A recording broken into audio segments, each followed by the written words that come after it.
Hello, everybody, and welcome to the HuntScience podcast.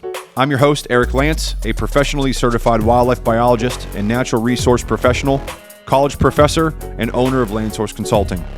The HuntScience podcast is dedicated to bring you the latest information on popular habitat management topics, wildlife science, hunting strategies, and the general conservation and land management practices to help preserve our natural resources. Thank you for joining us today. We are excited to have you with us and hope that you enjoy today's episode. With that said, let's get started. This episode of the podcast is brought to you by our primary sponsor, Land Source Consulting. Land Source Consulting is an Ohio-based wildlife and land management consulting company that I own and operate not only here in Ohio, but through the Midwest and beyond. At Land Source, we work with private landowners just like you to build and develop those property-specific management programs to help bring the goals that you have on your property to life. If you're interested in getting more information on who we are and how we can help you, please visit us over at landsourceconsulting.com. There you can check out the different service packages and capabilities that we can provide. We would love to hear from you, so don't hesitate to reach out to us and schedule that free consultation either through our website, or you can reach out to us and connect with us on our other social media platforms such as Facebook and Instagram. That's landsourceconsulting.com, building relationships for a more sustainable future. All right, boys, let's do one. Cheers. One more. All right. Cheers. Yeah, cheers, man. Thanks for coming on, guys. Yeah, thanks for having us. No problem.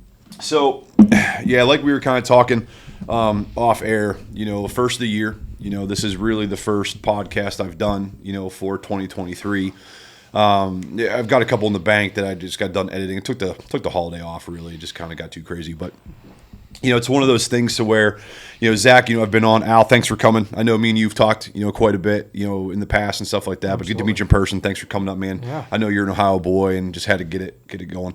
But yeah, end of the season, even though like we were talking about, deer season's still going on here in Ohio. Waterfowl pretty much closed except for geese. That's still going on. I still do that, but the season's pretty much winding down. A couple weeks we're going to be out. A muzzleloader just got finished up here in Ohio, and I know that's a lot of people's last big push. I got some buddies that, one buddy tried going out last night. But anyway, season's wrapped up, kind of talk about it, kind of talk about what we plan on doing, coming up in the year, and just kind of shoot the shit, man. I need to start doing more of those sessions and kind of putting that kind of content out too. I know I like it. And the technical sessions are good, but, people kind of get zoned out on that, I think, after a little while. So thanks. Yeah, absolutely. Absolutely. It's amazing that deer season's basically over. Yeah, it is crazy for sure. So let's take a little bit here. So Zach, I think everyone, if you've been following the show, people recognize Zach. Zach was my first episode.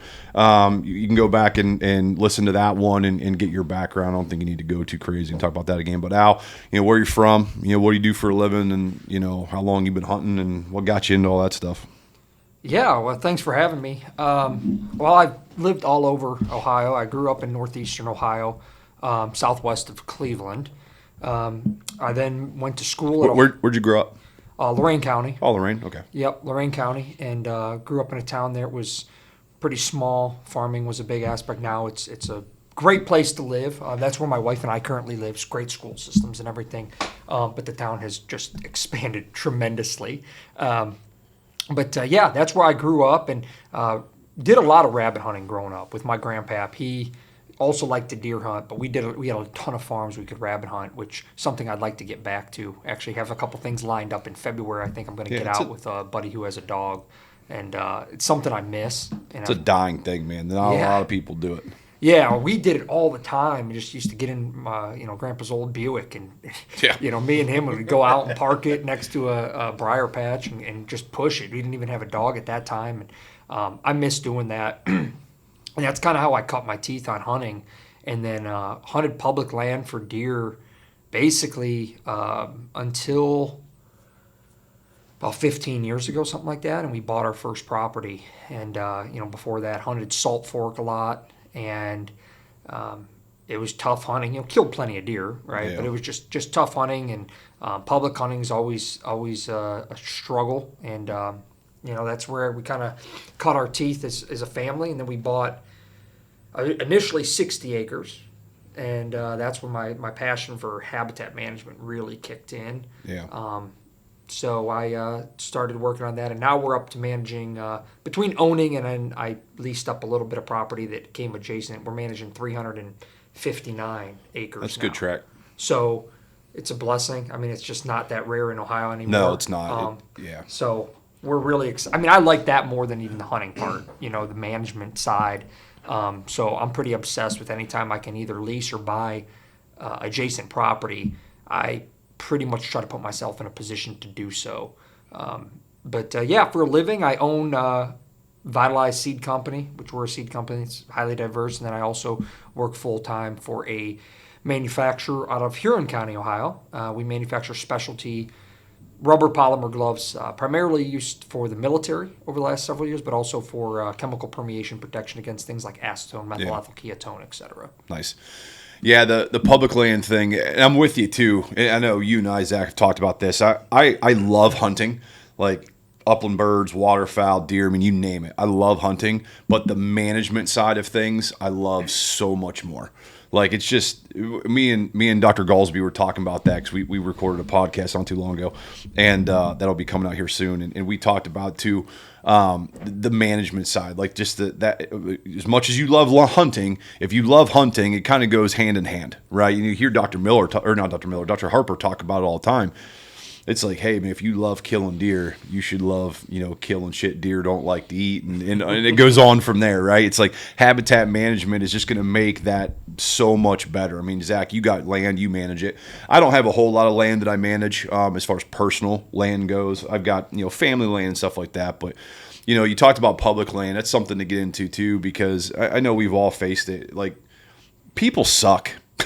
Like, we can just air it out now. Like, there's a lot of shitheads that are on public land, whether it's deer, waterfowl is even worse. I mean, it's just, people suck, man. Like, a lot of times, I just don't get what's going through their heads. I mean, you guys are on Facebook. You guys see the posts. I mean, people trespassing. Oh, you're not anymore. You're the smart one. I had to get rid of it. I got businesses. I got to have it, man. I wish to God I could get rid of it, but it's a necessary evil in the business world. But anyway, I mean, you've seen in the past, I know, Al, you see it too. I mean, people trespassing, people stealing cameras. I mean, like what the hell, man? I mean, do you deal with it at all? I mean, you got property down south, and the rural areas, the larger tracts of land, people think they can just sneak in, get out. I mean, what do you deal with? So when I first bought my place, I would have people on horseback running through there. And I never put two and two together till maybe a couple years ago, maybe about 5 years ago, when my one forester was out there and he was talking about ginseng. And when he started talking about ginseng there,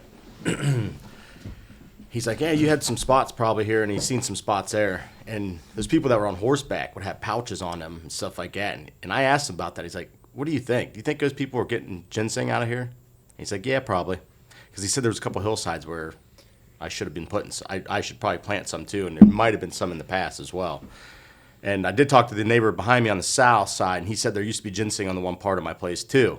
Well, not there anymore. Not anymore. Yeah. So I had those people back then, but I'll tell you what, I've never lost one camera. That's good. Never. Yeah. And I mean, I got large tracts around me, but there is a couple smaller tracts on the south side of me where there's access to the road from their property, but I haven't. I mean, the closest thing I've ever had to one being stolen is one of my Amish neighbors came to me and asked me if this was my camera because he found it laying on the ground. So it's probably when I was drunk and I forgot about it and left it somewhere. The day's work in the field, man. Yeah. Like case in. Well, I move them and stuff like that, or maybe it fell off a tree, or I didn't clip it on. I don't know. Who knows? But he's like, hey, is this your camera? I was like, oh, yeah, I wonder where that one went a long time ago. What about trespassers or anything? I mean, you're not down there as much, and it's a haul for you. So, I mean, there's probably you probably have more people on there maybe than you actually realize. But the trespassers that I have are dogs. Yeah. And that's my problem. That can be a problem. And that's, I think, worse than people, truthfully. Yeah. So, but as for people, no. I mean, I am running some cell cameras now. I run 2 or 3 down there, but I have not got one person. Yeah. So, unless I have a neighbor or something on there and I knew they were going to be over there, that's it. Yeah. So, Al, you said your property's close to Salt Fork, or?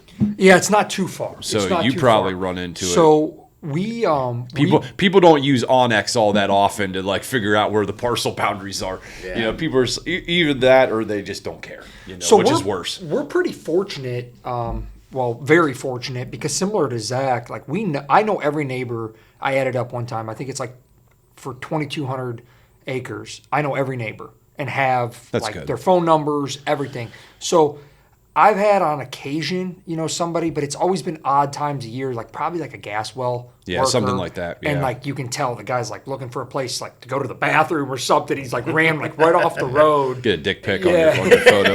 You're like, guy's like ripping a heater, like running with his pants falling off. You're like, that's a weird picture. There was a post a couple days ago, I think, on Facebook. I think it was Ohio Deer Hunters or something like that. It was a guy just butt ass naked. Guy just like, yep, this is what I pulled my camera to. Guy's dick's hanging out and just walking around, just like some nudist looking guy just walking around. I'm like, holy shit. I mean, was he homely looking or what? He was an old man, so God knows. Lost his way. Yeah, I know, right? But just imagine going through your cameras and be like, what the? Yeah, that's hilarious. That'd be crazy. But yeah, it's something too, man. Like, and for people listening, I hope you're not these people. But I mean, it's like there's so many resources out there, like Onyx and HuntWise and all these other apps that are out there to like look at parcels. And dude, it doesn't take anything to just go knock and ask permission if you're shed hunting, like whatever. And it goes on the other side too. Me and my buddy had an experience recently. Not recently, about a month or so ago. We were up in Northwest Ohio, and we found there was a field we drove by, and there was a shit ton of geese. And we're like, oh my God, there had to have been 400 geese.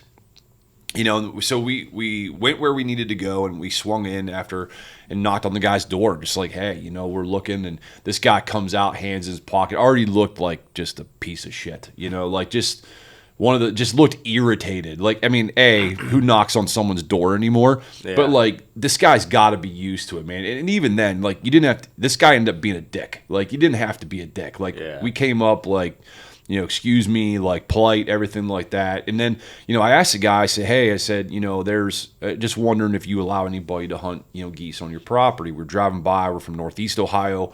We're looking for some properties in some different areas. And he's like, oh, there's no geese here.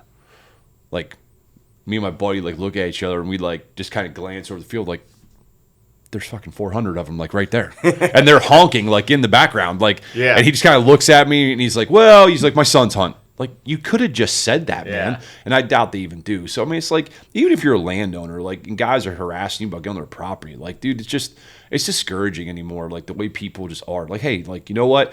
Nah, I don't really let anybody out here. My sons hunt this every so often, and I just like to keep it that way. Okay, no problem, man.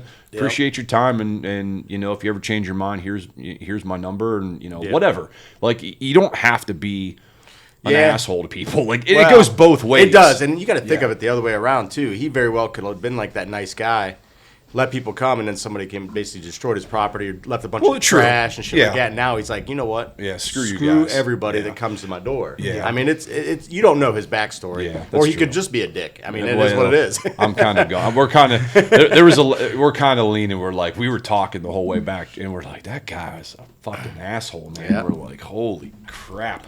But yeah, that guy. Anyway, but it goes both ways, and I've had it, and I get it more.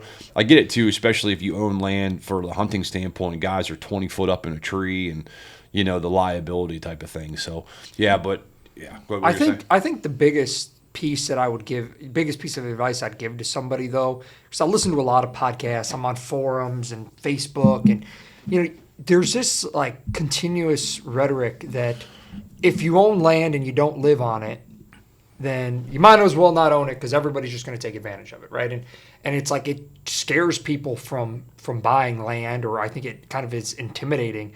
And I think that it couldn't be further from the truth, because I have buddies who live on it. Yeah. The one guy inherited, his father recently passed away. He's one of my best friends. He's from Marietta area, Ohio, and it's like 260 acres, something like that. And he lives on the property, but he's a chemical engineer, for DuPont down there, or Chemours. I always get them confused. But he's busy. He has a really demanding job, Yeah. right? So he's not there all the time. And if a meth head wants to come in and try to steal something, like, he doesn't care if you live there, if your grandpa lived, like, it doesn't matter. Yeah. So what I always tell people is, like, if you have an opportunity and the financial ability to purchase something, just do it. And like, for example, our place had gotten broke into, because we have a cabin there and a barn and stuff, and it got broke into. I don't know. We didn't even have it for a year. I don't think we just bought it. Right, it had sat vacant, and they took some, like, basically nothing. Right, there was not really much there.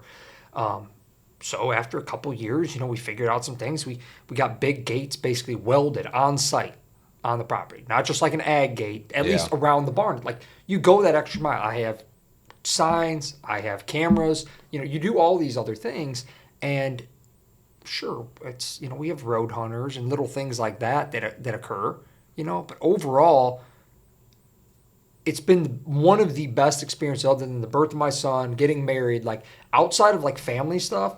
Owning that property and managing it and killing invasives has been arguably, like, one of the best hobbies I've had and opportunities I've had in my life, and it's been so enjoyable. And so I hate that when I see that on Facebook or forums and people are like, well, if you ain't there, it's going to be. Yeah. Like, no, that's like, we had guys driving, for example. They used to drive the whole area, like 5 miles. They'd start on one end, and we just told them, like, hey, we don't want you driving deer anymore. 3-4 years has gone by. Nobody's even come up there to try to drive deer because they know it's posted. Befriend the game warden. That's another one. Call your local game warden up. Be like, hey, maybe that guy likes to turkey hunt, or he likes to rabbit hunt, or whatever. Give him permission. Hey, if you keep an eye out on my place, but you can rabbit. It doesn't matter, but try to make those connections. And then the last thing I'll say on land ownership is you got to stop feeling like the neighbors are always the problem. Yeah. We started this conversation off about management. One of my favorite times of year is I just got a call 3 days ago from my Amish neighbor. And I sit down and I add up all the acreage and I talk to every neighbor. What did you all harvest? What did you all harvest? What did you all harvest? And then I add up the acreage. I text Zach right away. I go, all right, so we had 7 does killed off of 1,500 acres. We had 2 bucks, both aged out at 4.5 on, 1,500, 2,000 acres. And I do the math on it because now we can come up with, like, a management plan, right? Okay, we got 2,000 acres of neighbors here, all communicating, sharing trail camera pictures, sharing doe harvest data, sharing buck harvest data. If I just sat there and go, well, my neighbors are all the problem, I would never have that opportunity to share that information. Yeah. And it's like, I'm sure there's asshole neighbors out there, Oh, yeah, course, for sure. But you got to stick your neck out a little bit and introduce yourself and make those connections. Unfortunately, you got to find out if they're assholes. Yeah. Yeah. It's the same thing with anything. I mean, you buy property, live on it. Listen, man, people are, there's a lot of shitty people out there. They're going to steal your shit, whether you're home or not.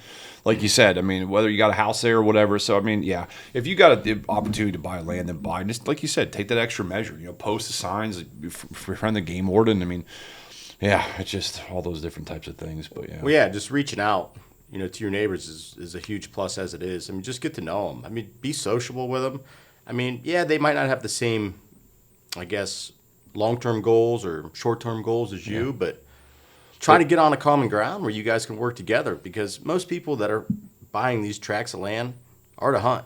Yeah. And I think a lot of people aren't just browning down as much as they were back in the day, and management is more of a part of land ownership, along with, habitat management and stuff. I think more people are making that step towards that, and they're seeing the actual results of that is tenfold. We were talking about that because, I mean, with YouTube, I mean, you can get on there and it just, you can view almost anything. Whether or not it's good information or not is a different question. But the average hunter, if you will, is just so much more educated now on all aspects of it, whether it's ecological, biological, the hunting component of it. Like, I mean, it's just it's there's so much information out there. Like they for sure are, But even I think what's funny, so we had a large, I mean, I say large, for Ohio, right? It was like 200 or 250, between 2 and 250, I don't remember the exact acreage, farm that sold behind us. And I was a little bit disappointed because if I knew that the gentleman was going to sell it,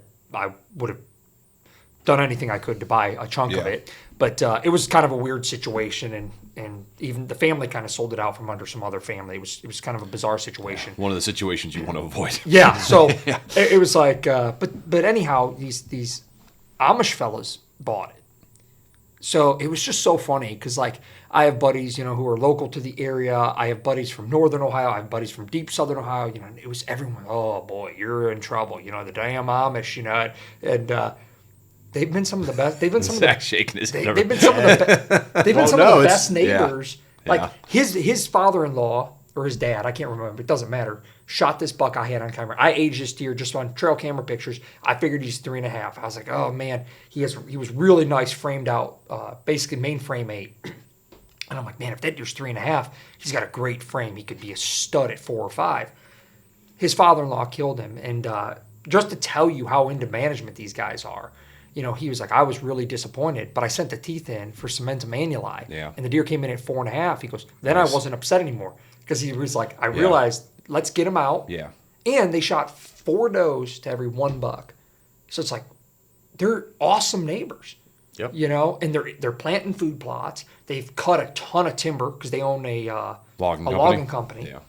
So I'm like, how could I? That's like some of the best neighbors I got. Yeah, I was gonna say, you sure that's not the neighbors that I have too? Because what's their last name? Yeah. Well, it's the same. I have the same thing. Like my Amish neighbors, from back whenever we talked about it, they're phenomenal. They manage exponentially. I mean, they do a great job. They kill does and they don't shoot anything young. Yeah. Unless they take out one of their young kids and they'll let them shoot whatever they want, which is fine. I do the same thing. Yeah. Yeah, there's nothing wrong with that. Get the kids. We got to introduce kids because it's a dying breed here. It goes with everybody. I mean, Amish, non-Amish, it doesn't matter. They do get a bad rap. They do. I think. They do. But there's a lot of areas where the bad rap is deserved. There's a lot of areas, but the same can be said for anybody else. But I look at it like this. Yeah. That even if they're out there killing every deer that they can, they're putting them to use. Yeah, they're feeding the family. They're feeding. Yeah, for and sure. that's something people don't understand. Yeah. So listen, I look at that as a good thing. Listen, you're not gonna I'm not gonna change your mind. Well, no, but no, I'm saying like even if you got a family that does that or a group of people that does that, listen, you're not decimating the deer herd. No, the deer are not going anywhere. Okay, there would have to be a massive act of God for deer to just be eradicated. Like I'm working with a professor here that we're going to be doing a deer project for urban. I mean, it's like 60, like 70 deer per square mile, like, urban deer. It's like, it's just massive issues. That's what Al has. Yeah. But it might even be higher than that. Yeah. I say urban's probably higher. The problem is we don't have a census yet. Yeah.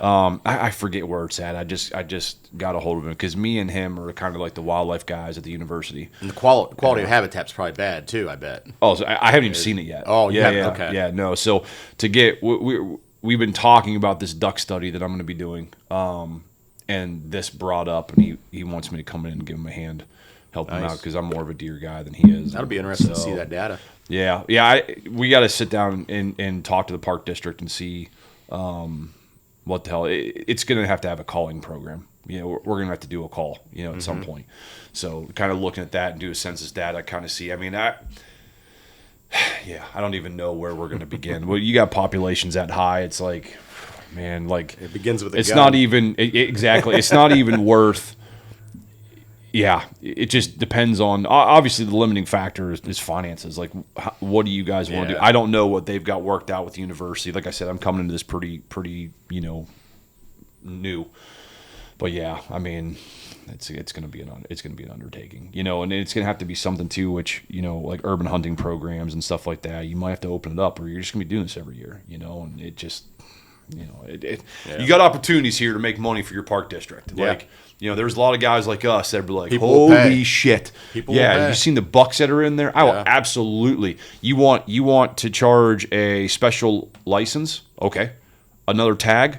Okay, a permit fee? Okay. Yeah. Like I already. Oh, yeah. Like, you want to know what my bow just cost? Like I'll spend another $150 to shoot a 200-inch deer. Like Exactly. no problem, right? I mean, you have people clamoring at the bit for that, and they just don't get that, But we're going to be working on it. So you work on it. It's interesting because I think that in and of itself is the reason that hunters are so important to conservation. Is like you talk about why people are, oh, my neighbor's the problem.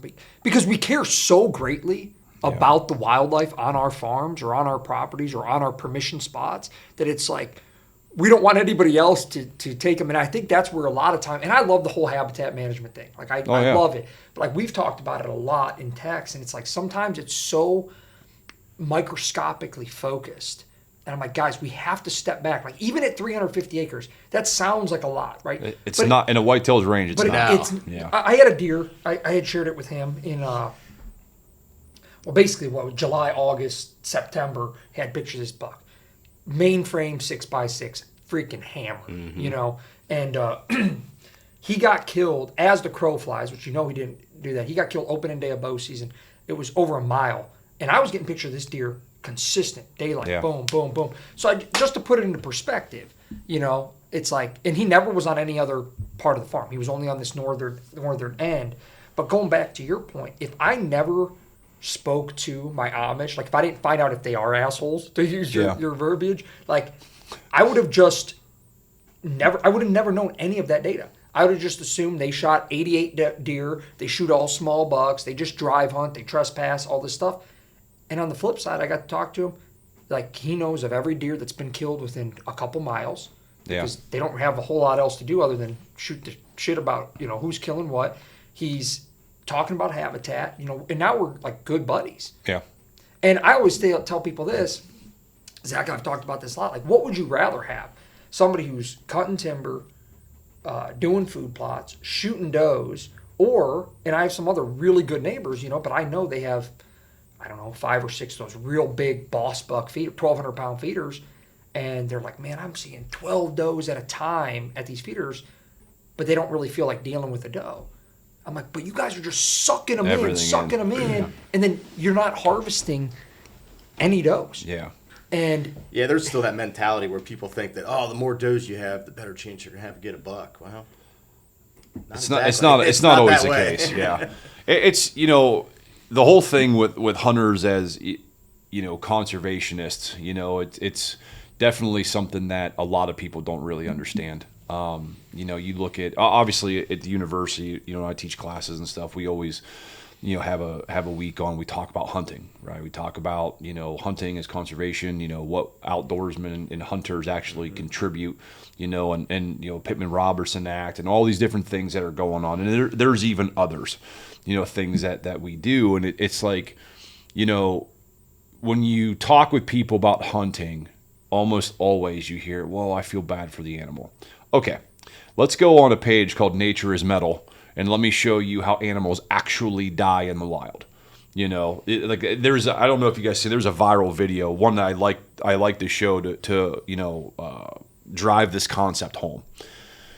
You know, it's twofold. It does two things. The first is it shows, you know, what nature is really like, and I think it's in Colorado, and I can't remember if it was a grizzly bear or cinnamon phase black bear. I can't remember, but it's in the backyard, and this bear is on top of this deer, like just playing with it as it's killing it. Like this deer is just. Oh, I've seen that. Yeah, man. It's making like this video goes on for like 15 minutes. These people are like, "Oh my god, like what is happening?" Like that's what happens. Like that's nature. Is cruel. Exactly. Like nature doesn't give a shit about your feelings. Like it's eat or be eaten. Like I need to survive. You know, so I'll show that video. I'll talk to the students. I'm like, okay, who in here is a hunter? Who in here does not agree with hunting? Right? Or I'll phrase it, you know, ways like that. And people raise their hand. I say, okay, now why? You know, like, well, you know, you get the whole, you know, I'm a vegan. Okay, well, then we'll talk about how many animals you actually kill in your soy fields, you know, with the combines and stuff like that. Let's pull that data up, and then their eyes get big, right? It's like, hey, listen, your way of life, you can do whatever you want, but don't be standing there beating on my door, calling me a piece of shit because I do it my way. Like you can't have it both ways. You want to, hey, there's sustainable ways to do that. People do it every day. If that's what you want to do, I'm happy for you, man, if that makes you happy. But don't be banging down my door, calling me a piece of shit, you know, for killing animals when you kill way more than I do. I killed 2 deer this year. Yep. You know, how many, you know, you anyway. So, but anyway, we'll go in there and I'll show that video, and people, you can look it up. I mean, it's still available, but it's just like that's how animals die. That's one way. Or they die of disease, which is terrible. Talk about, a high density area, high density feeding situations like corn and stuff like that. Deer get CWD or EHD, depending on, that's a horrible way to go, right? So disease is one way. Starvation is another way. I mean, listen, animals die in nature horrifically. Like, they don't just, they don't have that fortunate. Yeah, now, they're not sitting in an old folks' home, sitting there getting catered to, or their butt wiped and all that. Yeah, but now you look at, from the deer that I killed this year, both my deer didn't go any further than 30 yards. I watched them fall down. I watched them expire. Like, that took 15 seconds, 20 seconds. And there wasn't another movement after that. Like, you look at that. So that's the first part of it too. You try to tell these kids, like, hey, like, it's our job. I view it as I'm educating the next generation, because it's a generation where people are like actively going after, gun control and everything like that. Hunting, the social media warriors wanting to push, like, oh my God, you killed this animal. It's like, motherfucker, what are you eating? Like, you go buy at the store. Like, commercial factory farming, different conversation. I get Don't it. get me down that road. But you know what I'm saying? But like the fact that I'm killing something, like, you're gonna get on me because I'm eating meat. Like, how much better is that? But it's a lot better. That meat is a lot better than the stuff that they're going to get their store. But then you look at the Pittman-Robertson Act, and then I really get the kids going. It's like, okay, who in here likes to hike? Who in here likes to canoe? Who in here likes to take your dogs for a walk down that paved road? Who do you think pays for it? They don't pay for anything. We do. So it's like, we pay for that. Yep. The tag I buy, the license that I buy, the ammo that I buy, the gun that I buy, the camo that I buy. I mean, name it. You're welcome. Yep. Type of thing. It's like, you can't, like, the things that we do, and then you start talking about the time we spend on TSIs, timber state improvements, food plotting, early successional management. Like, I mean, you name it. Better farming practices, which I'm sure we'll get into with soil health. I know that's a big thing with you.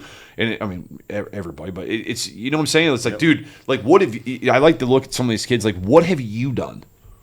Like, if you're so passionate about this, what have you done to either educate yourself on something, to at least formulate a valid argument, like, with real data? Like, you watch Ranella battle these guys on YouTube when he does these meetings and stuff. And it's like, hey man, like, I think he does a brilliant job of it, but you're about to say something else. Yeah, Steve he's the GOAT of the argument. And what I was going to say is, like, I don't come, like, my grandpa deer hunted. My uncle, my oldest uncle, also named Albert, deer hunted. Dad didn't.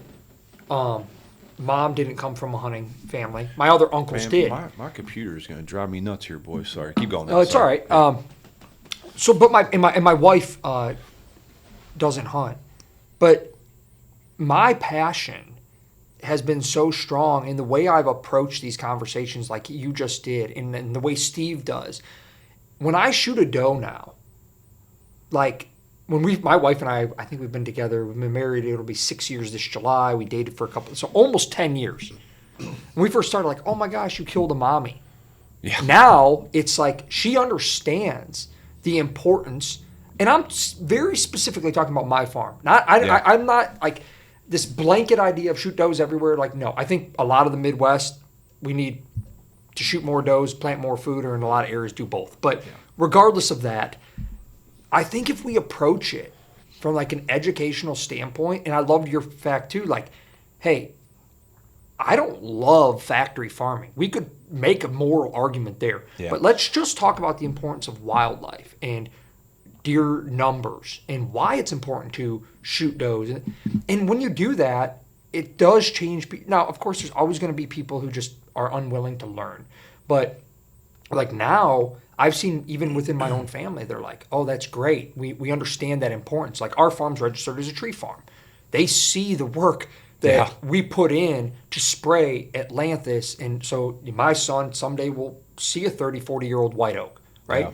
They understand that, like, if we don't do these things and shoot does and keep deer numbers within reason, nobody's seeing white oaks anymore. Yeah. Like, so I think that if we approach it from an area of passion, but controlled passion, you can get through to people. And you're not going to win every battle, but I think that's where people lose each other, especially on social media. Yeah. Like, oh, well, you're just a dumbass. Well, you're never going to change somebody's view that way. No, there's. Speaking of Atlantis, it triggers an emotional response for me. I call it Tree of Hell. Yeah, so listen, it's a highly invasive tree called Tree of Heaven. If you want to look it up, but I coined the term Tree of Hell because I fucking hate that thing. Oh, it's a son of a gun. Yeah, it's one of those things that I try to talk to people and I recognize pretty quick, like, if I'm just not going to waste time talking with somebody. Like, hey, man, like, all right, you can believe, like, I see it on social media, and there are times I'll chime in. I really try not to because I have limited time, and I'm not interested in, they don't like facts. In talking with you. Now, I'll see something on there that I'll throw my 2 cents in, like, no, this is what that is. And then I just turn off notifications. I don't care. Like, it just is what it is. That's interesting. I haven't seen that in a while. No, that's what this is. Like, I'll throw that out there as a biologist. Like, that's what this is. Type of thing. And like the post I just did on the social media one where my buddy's deer he shot with the early shedding. I'm just like, shit, dude. Like, do I want to fucking deal with this? Like, people are going to, like, no. Like, this is just, I'm basically reiterating. Kip had a post about it not too long ago on the NDA page, or maybe it was his own personal page. I think he had a trail camera photo of a deer that shed early, and he brought it up, and then I ran into it, and I was like, yeah, I'll throw something out here too to my little group that's following me. So he shot one and it shed when no, he didn't shoot one, I don't think. I think he just had a your photo. Buddy. Your buddy. My buddy shot, he texted me, he's like, hey, I shot a doe. Okay. Yeah, come over and take a look at it, I like to take weights and stuff like that. But this one we didn't do. But we went over there, and he texted me back. He's like, son of a bitch. This was a buck. By the time he got up there, its antlers were all gone. You could see where the pedicle, was decent sized pedicle. No. It was a younger 1.5, deer. 2.5. It was a younger deer, yeah. And so it was that, and but it's I'm like, hey, like, here it is, like an actual kind of teaching point, a little bit, just to throw that out there. So, yeah, the social media thing can be interesting because, I mean, you're right. People don't want to hear fact. They don't want to hear 2 + 2 is 4. They've been told for so long it's 5. And Will and I were talking about this too. Is like, as biologists, we're not perfect. Like, we're not right. We are only as good as the observations that we can acquire and the data that we can get from those observations. Now, and that's constantly changing. Exactly. Like, you talk about, we were joking around about moon phase. Yeah. Right? You go back 20 years, holy shit. Yeah, I'm just making that number up. But holy shit, people would die. I mean, they're still dying on that sword. But it's like 25 years ago, we did not have near the telemetry capabilities, the radio collaring capabilities that we have, the GIS capabilities that we have to actually analyze these things. Like, one of my graduate degrees is in GIS. So it's like it's changed so much since the time I did that, and it's like, holy shit. Like, and now that we're getting this data, like, I don't think that one's ever going to change, but there's things that, are constantly going to change. Look at like what Dr. Miller does and other deer labs do when they're talking about, how a deer's eye works, how, all the other things. It's like, as technology advances, we can take those tools as scientists and like make better reference data. It's like everyone wants to jump everyone's shit, like these biologists don't know what they're talking about. It's like, hey, man, on the other side of that, too, it's like, I tell people, like in Ohio, going back to, we were talking about the urban deer and the high number population. It's like, okay, you want to bitch. I'm sure you guys hear this, people bitching that I don't see any deer anymore like I used to. Well, it's, yeah, man, because you've got 90% of your property is in monocrop agriculture. You've got a shitty timber stand. You've got 6 people hunting that damn thing. You walk your dogs there. I mean, should I keep going? Yeah, you put a pile of corn out there. Yeah. You access it the wrong wind. Yeah, and man. You expect to see deer. Yeah. It's like, these things are designed to avoid predation. Yeah. They know your movements. Yep. And you have to, like, be smarter than them, right? Yeah. It's just like, holy shit. And then another thing is, I say, hey, like, did you fill out your observation form that the state sends out every year? No.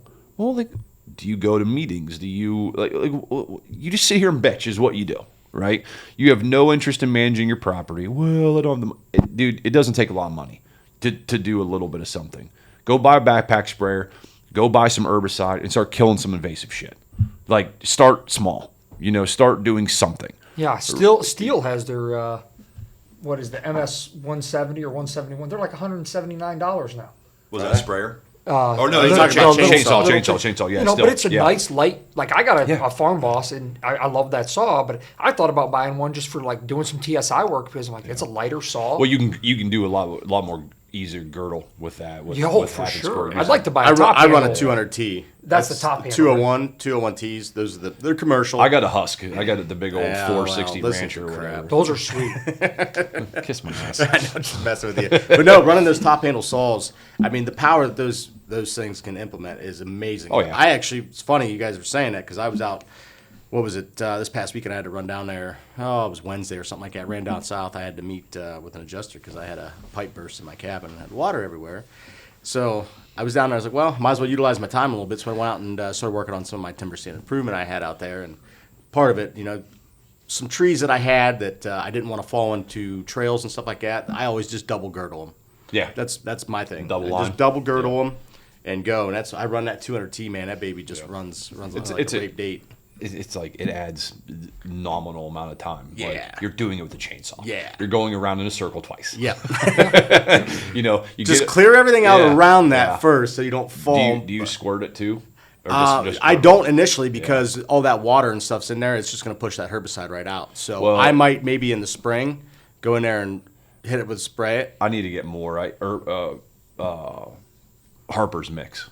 Yeah, with the Mazapir and all that. It's expensive to buy all that shit, but it works so good. I'm just Garlon 4 and diesel fuel. That's my go-to. That's what I kill Atlantis with.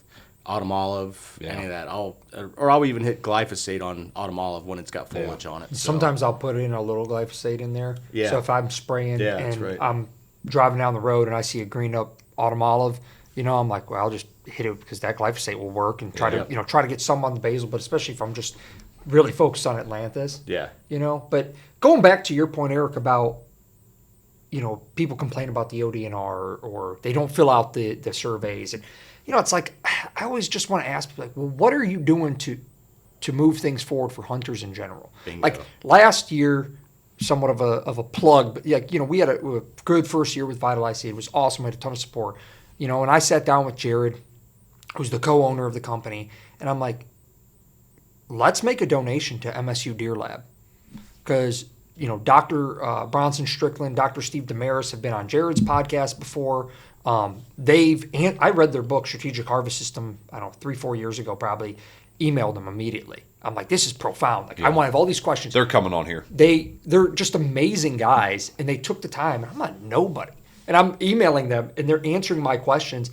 And I'm like, they do so much for deer research.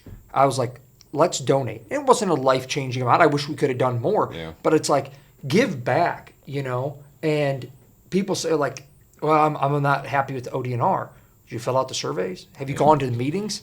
People that aren't happy with the ODNR are people that don't do anything. Just like you guys were saying. They're not going to be happy no matter what. Exactly. They're the people that's not even worth the breath to explain things. And I've talked about it before. Our division of wildlife is probably one of the best in our nation. Now, I will say the ODNR, there are individuals where and it's like this with every agency. Not even so much that. And you run into this not just in Ohio, in other states.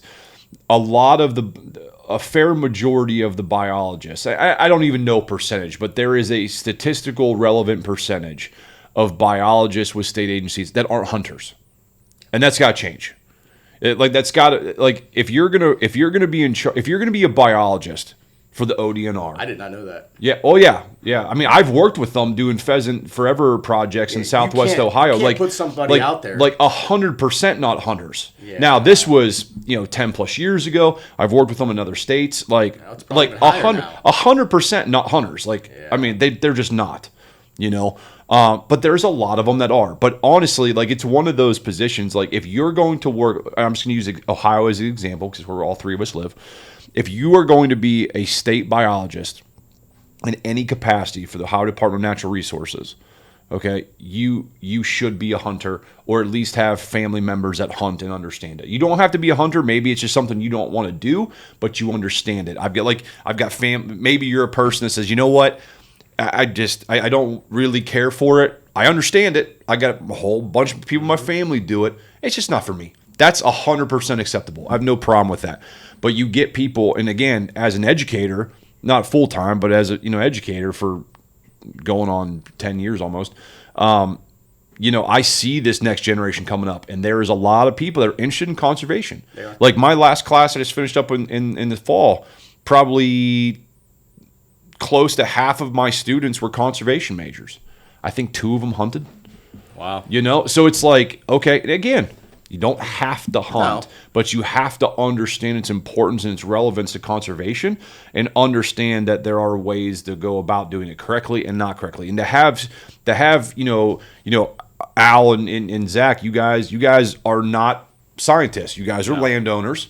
You guys self-educate yourselves, and you look to the state for assistance. I know you're working with a forester. I know you work with foresters as well too. You're looking at these people, right, for assistance. And to have someone who is let's say a forester that has zero knowledge or even doesn't give 2 shits about wildlife, they care about timber value only, which they're out there, right? If that's the forester that you happen to run across, that's a problem. And for me, and by no way, shape, or form am I trashing any state agency. I think that there just has to be a standard there to where if you are going to be engaging in making management decisions for game species in your state, you have to be a hunter or at least have an appreciation for hunting. Yeah, I can't remember the name of the quote or the person that quoted it, but we got it on one of our QDMA shirts, NDA now. It's hunting is conservation. Without hunting, there is no conservation. Yeah. So that always kind of resonates with me is when people try to say that they're a hunter. I go, well, what are you doing for conservation? Also, obviously with the hunting part, but it goes to management as well. So there's ways you can go down that. There's a lot of different aspects to this. Yeah. Like, and it's not a simple thing. No. It's not something that is just an easy prescription that you can just do it. It's like, I mean, you guys know it. You guys have more land personally than I do, and it's like, dude, it's every day. Like you're thinking about it all the time. Yeah. You're every week you're doing something. Like you're planning something. Like, I mean, it does not stop. Yeah, I mean, I know Al, you work with NRCS as well. So I mean, we're both doing. We got them coming out. They do all kinds of management plans for it, and I'm in the process of finishing up a TSI, FSI program, also doing some edge feathering too, which, I mean, it's not always just for deer too. I mean, we're trying to benefit other species as well, game birds and stuff. Yeah, the nice thing about deer management is that it has a massive implication on a wide variety of different species diversity. Yeah, I mean, it does, so it's a good thing. But yeah, so let's go into how your guys' seasons went, man. So I knew this was going to happen. We were going to bitch a lot about about the things that frustrate us. But yeah, let's talk. Kind of how our seasons went, man. I mean, did you guys first off get to go out as much as you would have liked? Go ahead, Al. You're a electrical lineman. I know. Yeah. Yeah. Well, I mean, I got an 18 now 19-month-old. I had a son at home, and so it was a little bit trying this season.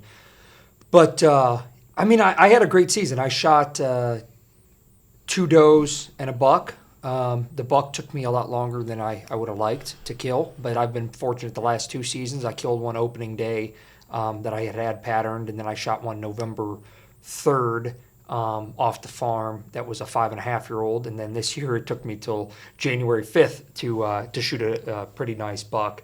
But yeah, I mean, I had a good year. We wanted to hit the does a little bit harder this year at the farm. So we again, like going back to what I love, I was doing browse surveys last March, and seeing greenbrier as thick as my pinky browse, and I'm like, okay, these deer are hungry. The food plot's over 10 acres, not counting power line or pipeline easements that has, clover and browsable species in there as well. And you got 10 acres of food and it's gone.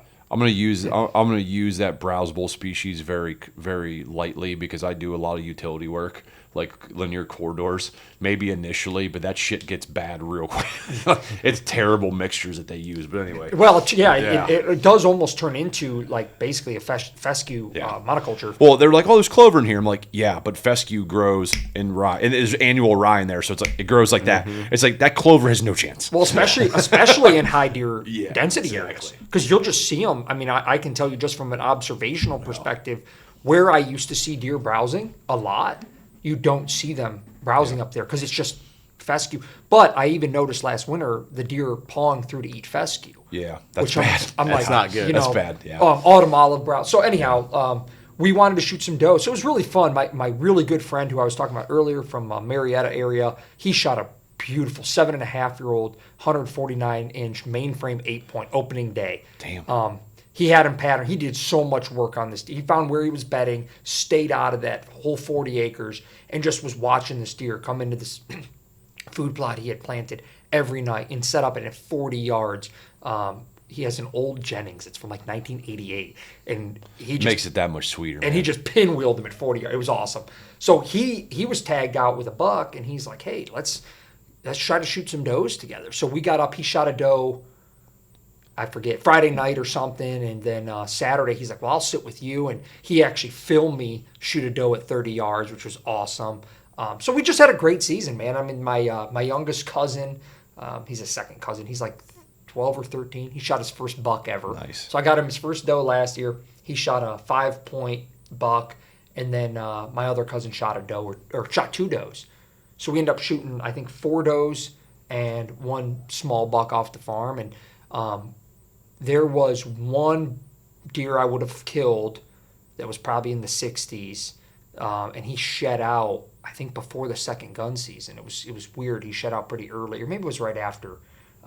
Do you remember, Zach, when I texted you that picture? It was close. It's right around then. And then there was another older buck, but I had enough deer on other properties that I could hunt that I was like, you know what, I wouldn't mind. I think that deer's 5.5, but I wouldn't mind just putting some time elsewhere. So I shifted my focus, and just honestly, there's no secret. It was just persistence. I was hunting every cold front that I could, and I just hunted. Put in a lot of time. That's the name of the game. He was getting frustrated. He was. You could just tell. That's how I was the year before. That's the name of the game. I mean, that makes it that much sweeter, man. Even if you get a buck that's 130, 140, it's definitely, still a shooter buck, but you're like, fuck, dude. Like when I shot mine, my wife was like, are you going to be home? Like at all? Because my schedule. I mean, I'm pulled. Yeah, you're busy. I'm busy, man. And, and it goes back to, with me, because we were talking off air, you told me, you're like, it's been a couple years since I shot a shooter buck. And I was like, yeah, man, and I've fallen victim, I have a very small but close group of friends. A lot of them don't hunt. The ones I've had in the past that do hunt, and I think I'm a big proponent of this as somebody who played sports for a long time in college and things like that. And, like you are what you surround yourself with, and I've got a pretty good friend that, up in about a year ago, started hanging out with more. Big hunter, and it's like, hey man, like as busy as I am in teaching here at the academy, at the university, work, like all my other jobs, like you name it, it's like, hey man, what are you doing? You going out tonight? I'm like, I'm tired. It's like, don't be a bitch, get outside. You ain't gonna kill shit on the couch. I'm like, fuck, you're right. So I'm like, I'm going hunting, type of thing. And it's just you constantly getting that, whether it's training jiu-jitsu, like I teach my students, like, dude, you ain't gonna do shit on the couch, type of thing. And it's so I got out there a little bit more, this year, a lot more, but he also waterfowl hunts. So I got into duck hunting a couple years ago that I'm absolutely addicted to. Like if I had to pick right now between deer and duck hunting, I would absolutely pick duck. If you found me a good duck hole, like I'd absolutely go duck hunting. But I'm still like the newlywed phase, type of thing. But yeah, so I got out a lot, and it paid off. I killed a doe pretty early. And the buck, I just stayed out of the woods. I stayed out and until the ruts really. I started seeing increased sign around the area, and I have cell cameras too, so I started seeing more, more movement, things like that. I'm like, okay, get closer to the rut, and I just was persistent. I just was out a couple days in a row, and I got lucky. I think What do you guys see, with that hot spell that we had? I think that pushed the rut. I know there was obviously people killing deer, during the normal time, but I think, and I have no evidence to back this up, but, just from a biological standpoint, when you've got your winter coat and limited food resources in most areas and it's 70 degrees outside, you're not up moving around as much as you would, so a lot more evening, early morning movements. Yep. But I mean, I think that screwed up the rut and pushed it a little bit, because I shot my buck later than normal. I think I shot mine on November 18th or something like that. Just a little bit later than I normally see bucks kind of moving out there. What were your guys' thoughts on that? Well, I mean, I was over in PA, Eastern PA, hunting during that warm spell. I didn't see much. One guy I was with did shoot a nice 8-point. I would say it was probably 3.5-year-old.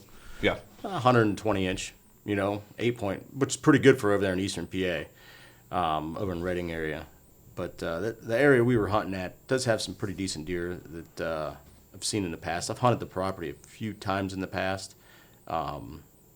Just never was successful. Yeah. So PA is a hard hunt. I just hunted it last year with the same buddy. He's got a cabin up in PA. Got invited to deer camp. It was fun as shit, but it was hard hunting. Yeah. How big was your buck, Al?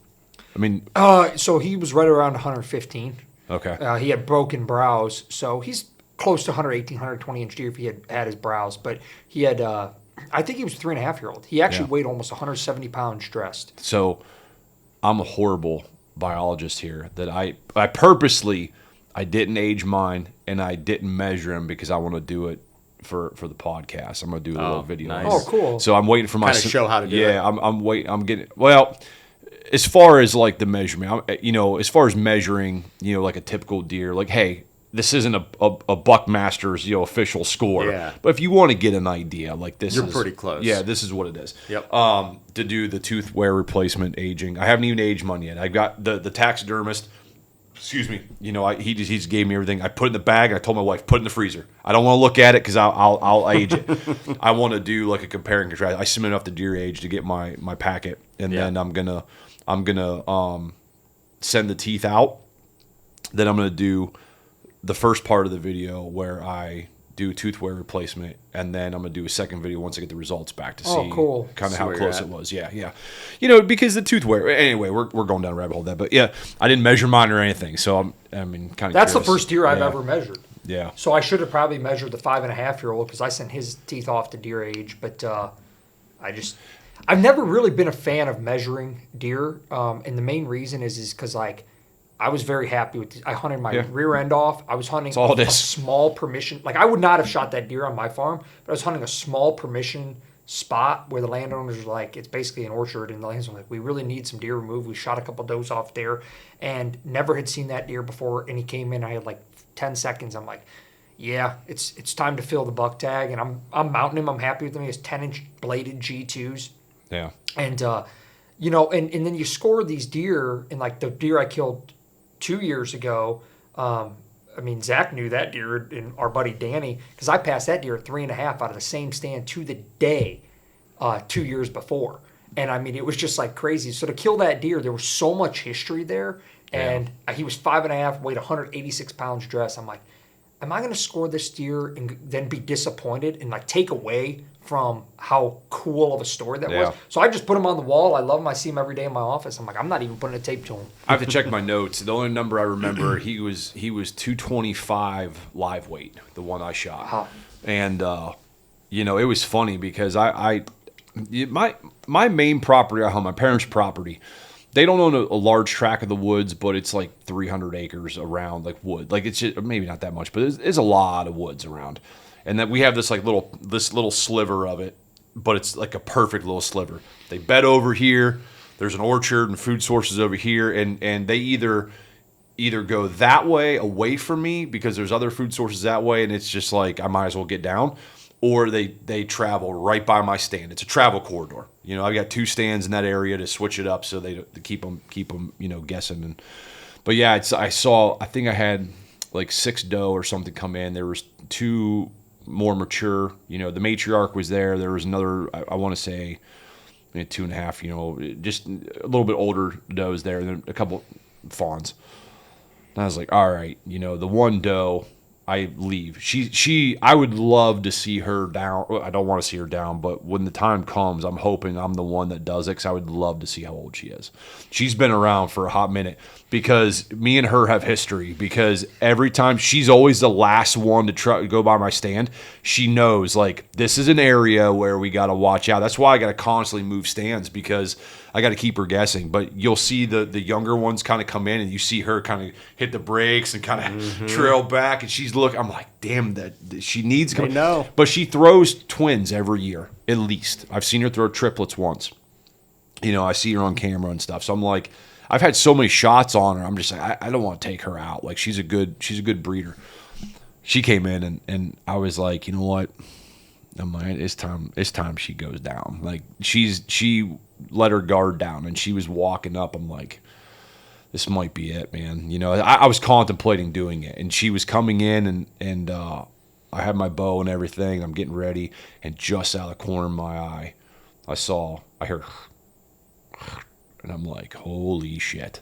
You look over, I saw him, and I was like, yeah, he's gotta go. But it was funny, the dynamics with that. As soon as I took that buck out, all the little ones that came in, like, you started seeing them everywhere again, man. They're like, the big guy's out. That's good. But yeah, it's funny. My parents' property is a hard one to hunt. Like, I never have a problem getting does.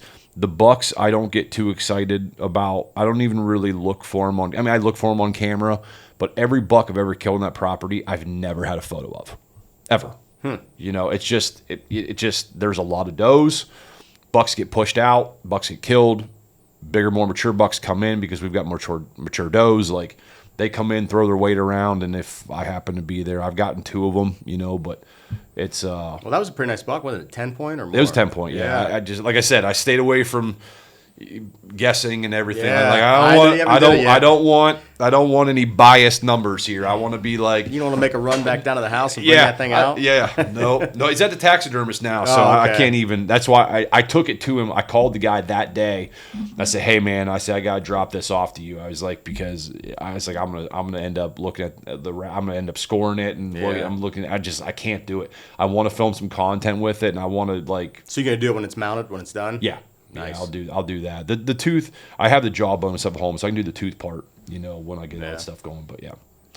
So what about you? So you always send me your photos, man. I thought I did send it to you. You might, dude. You've sent me so many damn photos. You make me sick. Well, the deer that you shoot. I'm not gonna lie. My season ended on my first sit. Yeah, because you shot Yeah, I shot. It was funny because Al knows kind of the story on this. It was Al and Danny and I are in a group text, and Danny's talking about going out, and I go, you don't want to go out, and it ain't gonna be good, and this and that, and back of my head, I'm like, I'm going out. I'm gonna shoot this deer because I had this. I'll take another one. It doesn't matter if there's not a bush light. I'll take a Bud Light. Oh, Al's fired. He's done. So that's the one that he shook up. He's trying to set me up on this one because I was messing with him. One of my students drinks Bud Light. That's why I put that in there. So, do you want to know? Yeah, give me a bush. So Thanks. my buddy and I, we run the renders together. And it's great. I love the app, that Scout Tech app, where you can actually see, you can join up with other people. So we'll run cameras at my place, cameras at his place, and we can see what's going on. So we see both properties. So we had this buck. He's been coming in. You know, season started, what was it, 24th or 5th or something like that? Something like that.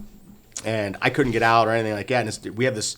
So what it is, it was mined for coal back in the day. It's like basically it's just a sloping ridge down into a big strip pond, and up on this top ridge, we got like I wouldn't even say, probably an 1/8 of an acre clover plot. It overlooks, it's got a big field on the front side where the road is, where it's just all early successional habitat. So goldenrod and all that crap's in there. And they just bed on that side. So that is on the south side. And so up on the top, we got a stand right in this small little red oak. It's not much, but you got all kind of foliage on that whole ridge. So it's basically, that's on the north side of it. And then you access from down behind there where that pond is, and then it's like a slope that goes down to that pond, strip pond back there. So we park, come into the property from the east side. You park down in there where an old house was tore that down, and basically you access right on the edge of that strip pond, and you just shoot right up to the stand. It's right there. The access is perfect. Sometimes they do bed on that north downside hill, but not much. Usually they're on the south side. It's rare enough that you can take. Yeah, so you just basically kind of scoot right through there, jump up in there. It was funny. We had a north wind that day, northeast wind. But I wanted to hunt it that way just because of the sheer fact this deer was coming from the east. From the east, yeah. So as the cameras would show, he was coming in the east every day, every night. He was coming in. So it's like, I told my buddy, I was like, you need to get out there and kill that deer. He's like, man, I can't get out. He's like, just go. I was like, okay. I went to his house, got his key to his gate. Is this the Dan that's in your? No, this is my buddy Nick. Okay. So he's got 85 acres. And I'd like to read that group chat text after you sent that photo. We'll tie that all in. So I'm doing all this in the process of telling these guys not to hunt, telling Danny not to hunt because he was down in his place because he had a deer he was patterning too. A couple of them that were, showing up during daylight because he's got cell cameras too. So I go pick up the key. I tell my buddy, I go, hey, I'm going to kill that deer tonight. He's like, whatever. He ain't going to show up tonight. I go, just watch. Go out there, get up in there. I got in there early just because I had the day off. It was a Friday. It was September 30th. And we had that northeast wind. It was pretty good, steady wind. So if them deer were to the east of me and to the south, my wind should be blowing over top because I was high enough. So I figured because it's a slope down, they shouldn't even be touching me. So I'm sitting there, and it wasn't maybe 20 minutes later, this doe comes up with a fawn, and she's on the east side of me. Wind's not even anywhere where she's at. She's blowing. I'm like, what the fuck is going on? There's no way she can smell me. She's just being weird. I don't know. So I was like, whatever. So she finally got out of there. Probably half an hour later or something like that, maybe an hour later, all these does start coming in. Dude, there's 7 of them. I got 7 doe. And I got these 2 little bucks. They're all in there fighting. So I got 9 deer in this little plot. Literally, these deer are right below me. Not even doing anything. I'm like, sweet. I go up just waiting for him. Yeah. All of a sudden, about 10 minutes later, he starts coming to the left. Dude, that pump, your heart's just going boom, boom, oh boom, my God. boom, It's boom, the greatest boom, feeling just ever. getting it. And I was like, well, it's going to happen. I was like, none of these deer see me. The big thing is just slow movement, wait for him to get to where he needs to be, and I'm going to make it happen. So I grab the bow, get knocked on there, and get ready. I was going to shoot him before he made it to that cell camera. And I was like, I'm going to wait. I was like, I want to get him photo. So I sit there. Plug him on photo. I felt my phone vibrate a couple times. Finally, it was there. So I pulled back and about 30 yards shot. I think I actually took a picture of it on because I have a Garmin sight. I forget what it was, 25 or 35 yards. And you have one of those ones that tells you how far it is? Tells exactly. Yeah, I need all the easy shit. You fucking cheater. Dude, so I hit him, but no, I hit him. Arrow soaked, good blood, everything like that. But it's all that old field, early successional habitat, goldenrod everywhere. Dude, it's so hard to find blood in there. I'm sitting there, I'm like, man, I was like, dude, this deer couldn't have went very far. He didn't. I literally was tracking. I finally found a little bit of blood, and I lost him right before a trail. And then literally neighbor's property is probably another 60 yards away. Well, I went looking, and I seen a big patch of blood, and then I finally had my headlight, and I looked, and I seen an eyeball, and he was right there. So that's where I like having pointers. But the thing is, I'm by myself. Dude, I'm by myself. I shoot this. He was heavy. That's my thing you were talking about. I didn't get weights. I did measure him. I measured him 134 inches. He's a 10. I didn't count the 1 point because it was probably right at an inch. So he's a mainframe 10, but the one G4 was kind of was short. Short, yeah. So, but he was nice. I was stoked, man. To He's be able to shoot a deer. deer. Yeah, he's a great deer. Shoot a deer on your first time out. Yeah, you can buy a weight tape. You can buy it's called a weight tape. You can just Google it. I think they're only like $12. They're not exact, but they're pretty damn close. And you wrap it around and it tells you, okay, this is the live weight. This is what you expect dress weight. This is edible meat, approximately. I mean, of course, there's variances there, but if you out in the field and you don't want to drag it up and you don't have a scale, you can do those out there. Yeah. Well, dude, it was like I'm sitting there like, well, now what do? I'm by myself. I got to get this thing in my truck. So luckily begin. it was on a hill. I backed my truck up to him to kind of where I put the tailgate down and literally got him propped up onto the bed, onto the tailgate, and then just basically got them antlers and just picked him up. I mean, it took every bit I could. I mean, I guarantee he was at least 200 pounds. Oh yeah, they're heavy shit, man. Especially dead weight. Yeah, the one, like I said, the one I shot, my buddy was there. and I drug it out halfway. I'm like, hey, dude, like, all right. Yeah. I need some help here, man. Like, I'm dragging this thing over fallen timber, and I'm like, okay, like, all right. Yeah. Grab a side. So it's funny. We'll go back to the whole story about with Danny, and I telling him not to shoot, not to even worry about hunting. Yeah. He's out there, and then when I text, I go BBD, I think something like that. I forget what I said, and they're like, what? No. Because he just passed a deer that he should have shot. Yeah. He passed the deer he should have shot. And he's like, you son of a bitch. Yeah. That's how it goes. Because we could have doubled up that night. It would have been pretty cool, but then I've played the game with them guys, fucked with them, but it worked out good. That's such the fun part of it, too, when you get a group chat with people. Like, we've got a group Snapchat. Oh, my God. It's the Wild West on there, man. We got, it's holy shit, going there. But we got text message, thread that goes too, and it's just like, holy God. But it's funny. Like, I went over to my first year hunting PA. I never hunted PA before for deer. Oh, excuse me. And deer camp is just funny. Like, it's always like the oops. You don't want to be the oops text because it's buck only. And you're like, shit, that was a doe. I'm like, that happens. I'm like, but I was out there. There was a buck I probably could have. I wasn't gonna shoot. Because I mean, if it was a buck, it was far enough away that through my scope though, like I was like, oh, so you're out there doing rifle? Yeah, I was like, I'm like, that could be a buck, and I range it. I'm like, it's about 200 yards. It's not a bad shot with what I had. I shoot every week. Like, our range goes out to 700 yards. Like, nice. I shoot a lot. Yeah. 200-yard shot's nothing. And I'm like, I say, I am not going to be the oops text to everybody, So I was like, I let it go. And there was about, it's so many. I guess we were in a doe management area. And, there were fucking doe. We probably saw 40 doe, like wow. Easily. Like, it was nothing. They just were everywhere. I'm like, I don't know if that's buck or not. I'm not gonna be the one that's the oops text my first year here, and I was like, even if it is buck, like if I can't tell, like I have zero interest in shooting that deer. I just don't personally. I won't shoot a deer unless I'm gonna mount it. Yeah, exactly. 5 minutes later, boom! I'm like, that must have been a buck. I'm like, it's a little buck. Yeah. What I saw, but yeah, it was a little thing. I saw one side kind of against the background with the tree with the background. I just was like, I think that's a little not a spike, but just a little baby deer. Maybe one of them trees were actually his antlers. Yeah, probably. Notice it. Yeah, well, he wasn't that big of a deer either. Yeah. One of our buddies shot a good Pennsylvania 8-point. Nice. He shot within the first, I think, like half hour of legal light. Like, nice. Yeah, we got the text. I'm like, son of a bitch. Nice. I'm like, this has turned out to be great. First year here, getting another buck, boys. And I was like, okay. I said, next year I'm going with an antlerless tag. I'm going to do everything I can to go with an antlerless tag and just get some meat.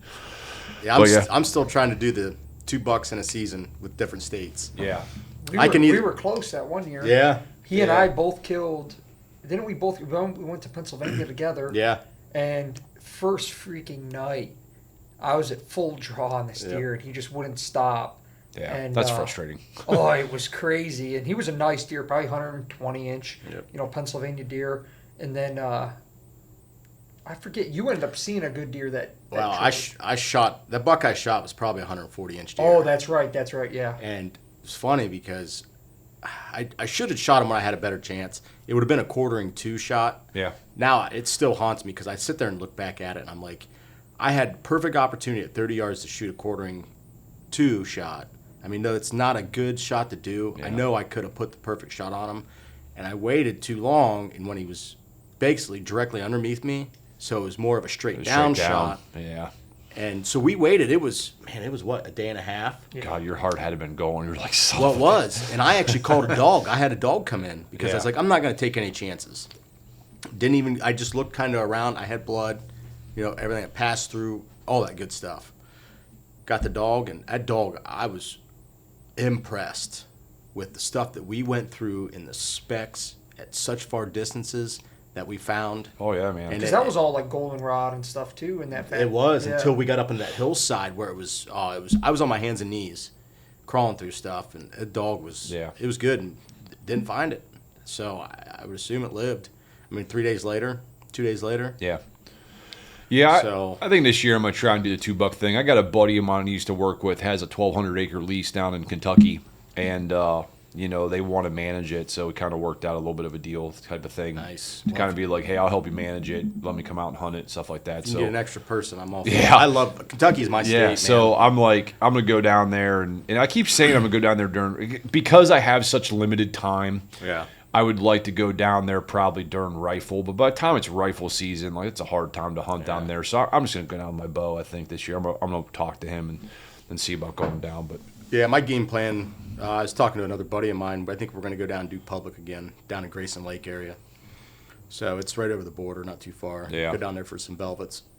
So Yeah. I love it. that's what I would like to do. If I was gonna hunt Kentucky, I want to go get a velvet buck. I Yeah. think rather than anything. And I talked to him a little bit.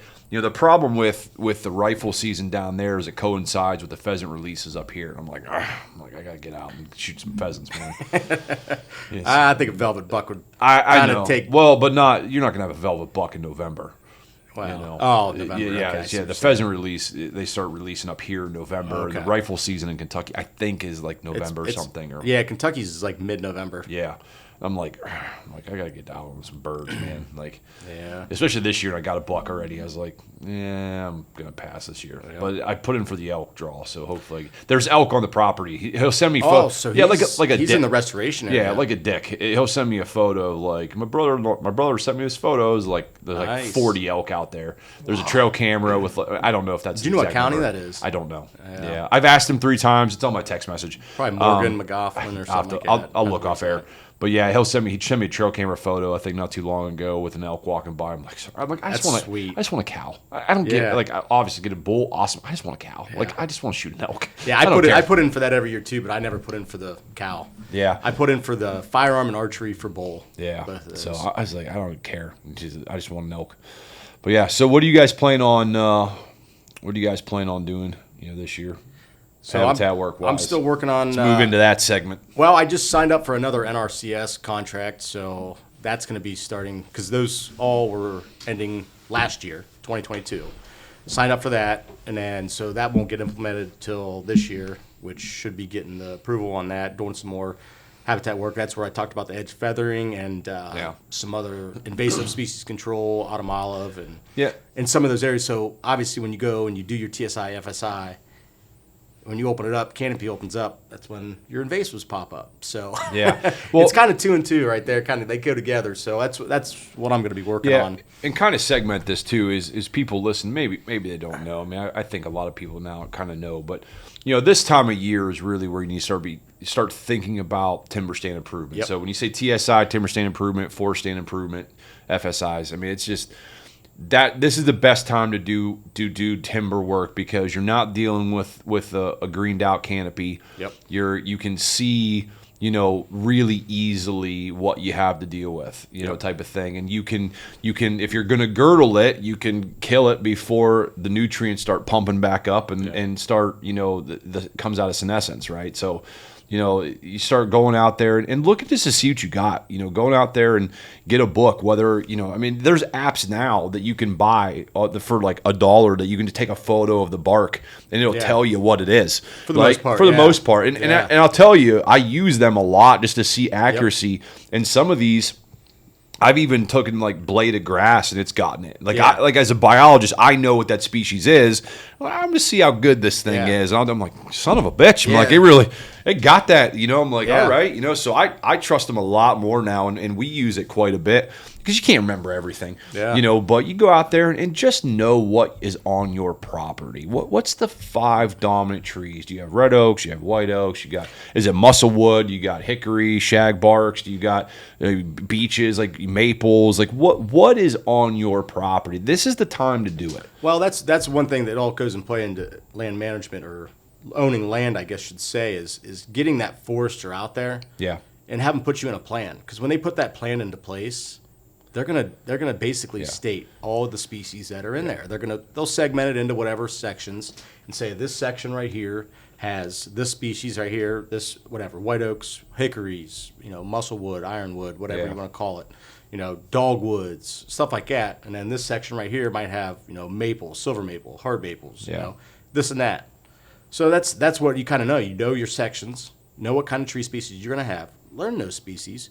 I mean, yeah, like this time of year, it might be a little bit harder because the leaves aren't on them, so you can't really tell. But yeah, dude, the old school way with bark, baby. The bark is actually not bad, but sometimes there's some of them where when they're in the earlier stages, you kind of sit there and you look at them and you question it a little bit too. Well, so that's what we had to do in tough. grad school in my forestry course. Is the professor is like, that's why he taught it in saplings are tough. He man. taught it in the spring. Because we would do dendrology, we would ID in trees like when shit ain't growing. Yeah. Well, you say spring semester, but it starts in January. So it's you do that part first and you're out there and he makes you look at the bark. Yep. And then you get to learn to ID when the foliage starts coming in, looking at bud scars and stuff like that. Yep. It's just like, that's the old school way of doing it, which give me the leaves. Yeah, I'm good, but I'm I'll good tell with you that. what, another good thing is when you're working with NRCS, they have that state certified forester that works for them. Yeah. And they come out when these programs that you're in, for your FSI, TSIs, they'll come out and you can have them mark trees for you. Yeah. So you can mark the ones that you're going to either keep or the ones that you're going to get rid of. Yeah. Say, hey, I want to get rid of my beech trees. Yeah. And that's what I did. We go out, we slash species that we want to get rid of. And then we'll put circles on some that could possibly, they might be the same species, like, a very good red oak or not red oak, but a red maple or something like that is pole timber. So you don't want to just cut that one down. And you can get a little bit of money out of it. So we'll circle that one. Just know what. Yeah, it's always good. It's always good to offset your finances. If you're going to do any timber stand work, getting a forester in there to be like, hey man, like timber value is not like my major concern. No, but I obviously, if I'm taking trees out regardless, what can I get out of it? Hey man, that might fund my herbicide usage for the year, exactly, or whatever it is, So I mean, there are valuable timber, usable timber. Like you might as well get. Well, that's what these programs help out. I mean, not only you're making yourself money long term. You're going to exponentially grow those trees because you're opening up the canopy and you're letting them take in more sunlight for photosynthesis and all that. But then also they actually give you money for herbicides and stuff like that as well. Yeah. So I mean, you're getting paid to manage your land. Yeah. When stuff that you want to do already. So it's almost like, why aren't more people doing this? I mean, there's money set aside for this. It's not a forester's constant, but I can't remember what the hell this was. To where, like, if you're doing like a crop release or just a release cut. So let's say you have like a white oak or a red oak and you want to do a crop release. It's what you do is you take the diameter of the tree, the DBH of the tree, and you multiply that by 2. So if the DBH is, 16 inches, you multiply that by 2, so 32. And then you take like however you want to do it, a string, measure it out 32 feet, and everything within 32 feet is cut. It's gone. It's removed.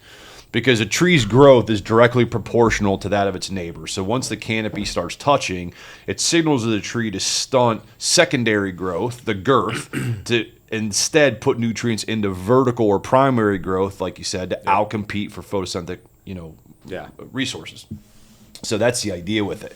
You do a crop release, now you're releasing the tree to start utilizing the nutrients again for secondary release, which is going to give you, more girth, and it's going to give you more harvest, type of thing. Usable, acorns or, mass, production for species. So, use that too. So, but these are the things that you start doing in this time of year. And when we say plan it, we're talking about things that we plan on doing, but people listening, like, you need to have a plan for your property too. Yep. Start small. Like you said, you can go buy a chainsaw down at Tractor Supply, Rural King, wherever you live, man. You can buy a chainsaw and you can get a lot of work done for deer. Because, I mean, in most reality, here in Ohio, in the Midwest, I would argue, the limiting factor is cover. Food is generally not an issue. Can be. Yeah, but it depends. Generally, depends on the part. Yeah, generally not an issue. I work and I consult on a lot of properties that are monocrop agriculture mixed with agricultural livestock pasture lands, low quality vegetation, with small timber patch areas that are immature forest, secondary growth from some type of clear cut, closed canopy system, you can see 200 yards through. Like there's no cover on that property, but there's 40 acres of beans or, whatever it is. And it's like, it's a good source, but like there's a lot of work you can do there. So that's why I say that working on your timber can afford you a little bit more holding capabilities, for a property that's only 50 acres. We know that's not a big tract of land for a whitetails range, but if you can provide a little bit of bedding opportunity next to a decent food source, you increase the likelihood of some bedding opportunities and more opportunities for seeing and observation. Yeah, and also with that whole thing is that chainsaw this time of year could be very vital to the deer also for food. Yeah. Because you got them fresh trees down, those fresh tops. Yeah. Not only Especially providing bedding. Maples. I was going to say, the red maples right there, when you put those things on the ground, I guarantee you have snow on the ground, you'll see tracks all over. They'll be all nipped.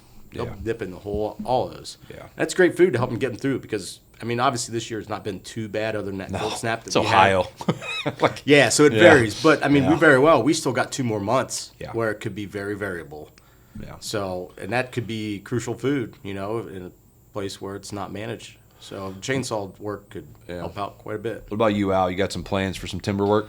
Yeah, I'm pretty similar. So, I just finished an 11-acre invasive treatment area. Tree of hell, baby. Yeah. Most of burn it for fun, just to watch it burn. Most of it was, and that was the son of a gun. I have a little bit of touch-up work there. It's so bad to get rid of. I hate it. Oh, it's amazing. You basil bark treat that, and if you miss 6 inches, going around, or 3 inches even, that tree, the whole tree will be dead except that one area. I do not miss that. That was one of those where now I'm at a point in my career where I can point at technicians and go, all that. I'm the market. Have fun. The college kids that want to get some field experience. Yeah. Oh yeah, I got something for you. Yeah, it's such a tough species to control. But then the next thing up on our contract is a big TSI. That's also actually happens to be about an 11-acre bottom, and it's mostly a crop tree release. So there's some beech in there. There's some crooked white oak that just has no timber value, stuff like that. So that's going to be fun. That'll probably be mostly done February, March timeframe. There's not that many trees. You're talking probably 2-3 days of work, but that's not bad. Especially too, like you guys have all heard, people listening. I was talking about girdling and stuff like that. So, I just got done teaching a forestry class this past fall, so it's kind of all fresh in my head. But it's one of those things where, you have different opportunities. You guys know, you guys mostly do girdling, but people do hinge cutting, people do select removal, complete removal. I know you're working with a forester and stuff like that. You can completely remove the trees. I tell people, like, whoever's coming in to remove the trees, you as the landowner can have a lot of dictation as far as what happens with that slash that comes down. If you let them make the decision, they're going to fucking leave it where it drops. And that could be bad, that could be good, because a lot of those areas provide shaded opportunities for invasives or non-natives to come in. Multiflora rows, and you're going to start dealing with that stuff that don't need as many nutrients as native species becomes a problem, right? So I always tell people, like, when you're planning a TSI, make sure that whoever's doing the work that you put into, like, listen, these trees I want removed, okay? You're going to pay me for them, that's fine. I want I want every part of that tree out. Don't leave it where it is, right? Because now you start getting, like I said, it starts getting clustered. It happened on my on a parcel next to my parents' house, and I overlook it now. A couple years ago, they did it was a select cut, but damn near, they took a lot, and it's just riddled with multiflora, honeysuckle. It's thicker and nasty. It's just nothing beneficial there. Now, birds and stuff will use it for nesting and shit like that to get away from predators and stuff like that. But as far as, deer and game species, like, there's nothing really there, and it's miserable. It's like you shoot a deer and you're like, please don't go in there. Please don't go in there, type of thing. So I always tell people, I've seen a lot of people over my time as a consultant and stuff like that get burned, because they don't know any better. The logger comes in and says, hey, I'll give you $85,000 for everything that's out here, and it sounds great. They come back out and they're like, oh my God, like what just happened? Yeah, and the sad thing is that $85,000 was probably about half of what they could have got if they would have actually been dealing with the forester. Exactly. And they could have been cutting in 10 years probably too, because instead of 30 now. Yeah, because listen, if you hire a logging company, they're a business. They're there to make a profit. Yep. They're going to lowball you to make a profit. And some are better than others. But you talk to a forester at the state, he doesn't give a shit. He's like, hey man, this is what you got here. This is what the value of this tree, per board feet or whatever it is. This is what it's worth. And this is the numbers that their logging companies are using because it's a numbers put out by the Forest Service. And it's like, hey, this is the value of this tree. This is a ballpark what you got. And if your ballpark is 130 and this guy's offering you 80, well, you got a little bit more ammo to go in. Hey, I know you need to make a profit. I need you to make some money too. But let's be, we got to get a little closer, type of thing. Because, hey, that can fund a lot of way. I know you recently just bought a tractor, and stuff like that. So it's like, hey, man, that stuff, you get $100,000. Now that's not everybody. Yeah. You get $5,500. Hey, that's going to fund a lot of herbicides. It's going to buy a new chainsaw, a new couple deer stands. I think people overlook the amount of money you can get from timber, though. Like our 100% people. We have one neighbor that is. All our other neighbors are really. We're fortunate. They're very large property owners, but this one in particular neighbor, great guy, been a friend for. I don't know, however long, 15 years now, and he doesn't hunt that much anymore. He's getting a little bit older and stuff. Anyhow, he owns, I think it's 30 acres. Now, he did, when he was younger, all the invasive removal, spraying. He did all this stuff. He's worked at foresters. He's cut that 30 acres twice in 10 years, twice in 7 years. And it's real good deer habitat now. I want to say he's made $22,000 the first time and $18,000 the second time. Yeah. I mean, that's awesome. Yeah, right. that's really good. That's awesome. Yeah. And here's the other thing about working with a forester. So I work with a forester, both a private and the state. Yep. And I have about 5 to 6 acre ridge top of 35, 40-year-old mixture of red pine and Norway spruce. They're dying of old age, basically, at this point. And I remember talking to 2 different foresters because I'm not an expert in forestry. So I talked to them. I go, hey, if I come in, because we have really some pretty good value poplar and stuff down in some of these bottoms that I'm working on that eventually will get cut. And I'm like, is it better for me to wait for a logger to come in and they'll take this poplar and I'll have them take that? Or should I find somebody else? And they're like, listen, because like you said, they don't care. They're just like, a logger might take that off there because they want to win the bid, but they don't really want to mess with it because there's not a ton of value there. They're like, if you can find somebody who's willing to come in and cut that, take it and run. Oh, what do I do? It took me like a couple of years. Like none of this stuff happens fast. It's all a process. But I found local Amish guy. He's he and a crew is a logger. They can do it with horses if you want, or they have an English person, as they call them, who bring in the equipment, right? Yeah. And he's like, we'll come in. Now the reason is because they'll mill it right at their barn, within maybe a couple miles from there versus, a big logging operation. They want to take it to a mill, drop it, and be done. I never would have known any of that if I didn't talk to foresters. Yeah. Like there's no problem in admitting like, hey, you can't be an expert on all topics. So like use those resources. They're free. We've had 2 different state foresters. Yep. And they've both been they've both been phenomenal. Knowledge. Yeah, Adam and Paige, they've both been great. So just call those people and talk to them. They're not going to be like, oh, you're an idiot. They're going to be like, hey, that's a really good question. And here's what that's 6 acres or 5 acres of pine. They left out of my NRCS contract. Yeah. Like you look at the map, it's all color coded and everything for anybody who hasn't seen that before.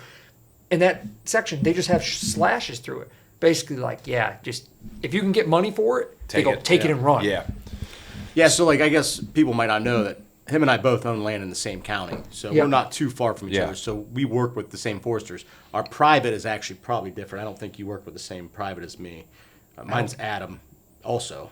Oh, I know. Adam Beekler is who I use for my private forester, and then also we have the Yeah. foresters through the state as well too. Alex is Okay. the So we gentleman use we work different Yeah. private So foresters. I got about a half hour left before I got to get out of here. So we'll move into the spring and summer. So, this is where you really could have a whole podcast on each and individual topic. Yeah. Because, and Al, I know this is going to, talk about soils and stuff like that. We literally could have a whole multiple podcasts on that. So I guess what I would say in starting off is, as the spring moves in and you're done with your TSIs and you're starting to, prepare for, supplemental feeding opportunities, whether that's, food plotting or primary habitat practices like early successional management, things like that, which, in my opinion, your main focus should be on two things: building better soil and focusing on native vegetation. That is the primary thing that I'm driving to do. I want that field of early successional with 40 different species of vegetation: asters, ragweeds, ironweed, you name it, right? And inside of that, I want little sporadic micro areas of supplemental feeding, whether it's, a food plot mixture or whatever it is.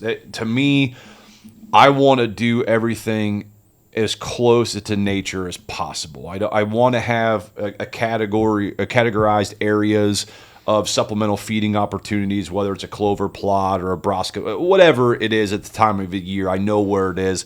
I can put a stand on there. If I've got cereal grain in the cold of winter and it's green and it's viable, that's obviously a stand that I'm looking at, right? So you can manipulate and use those supplemental feeding practices. We could spend a whole fucking podcast on that, But I think one of the things that a lot of people don't start thinking about is building, the soil, right? And I know this is something you're big in, and it's something that we've known for a while, but it just hasn't.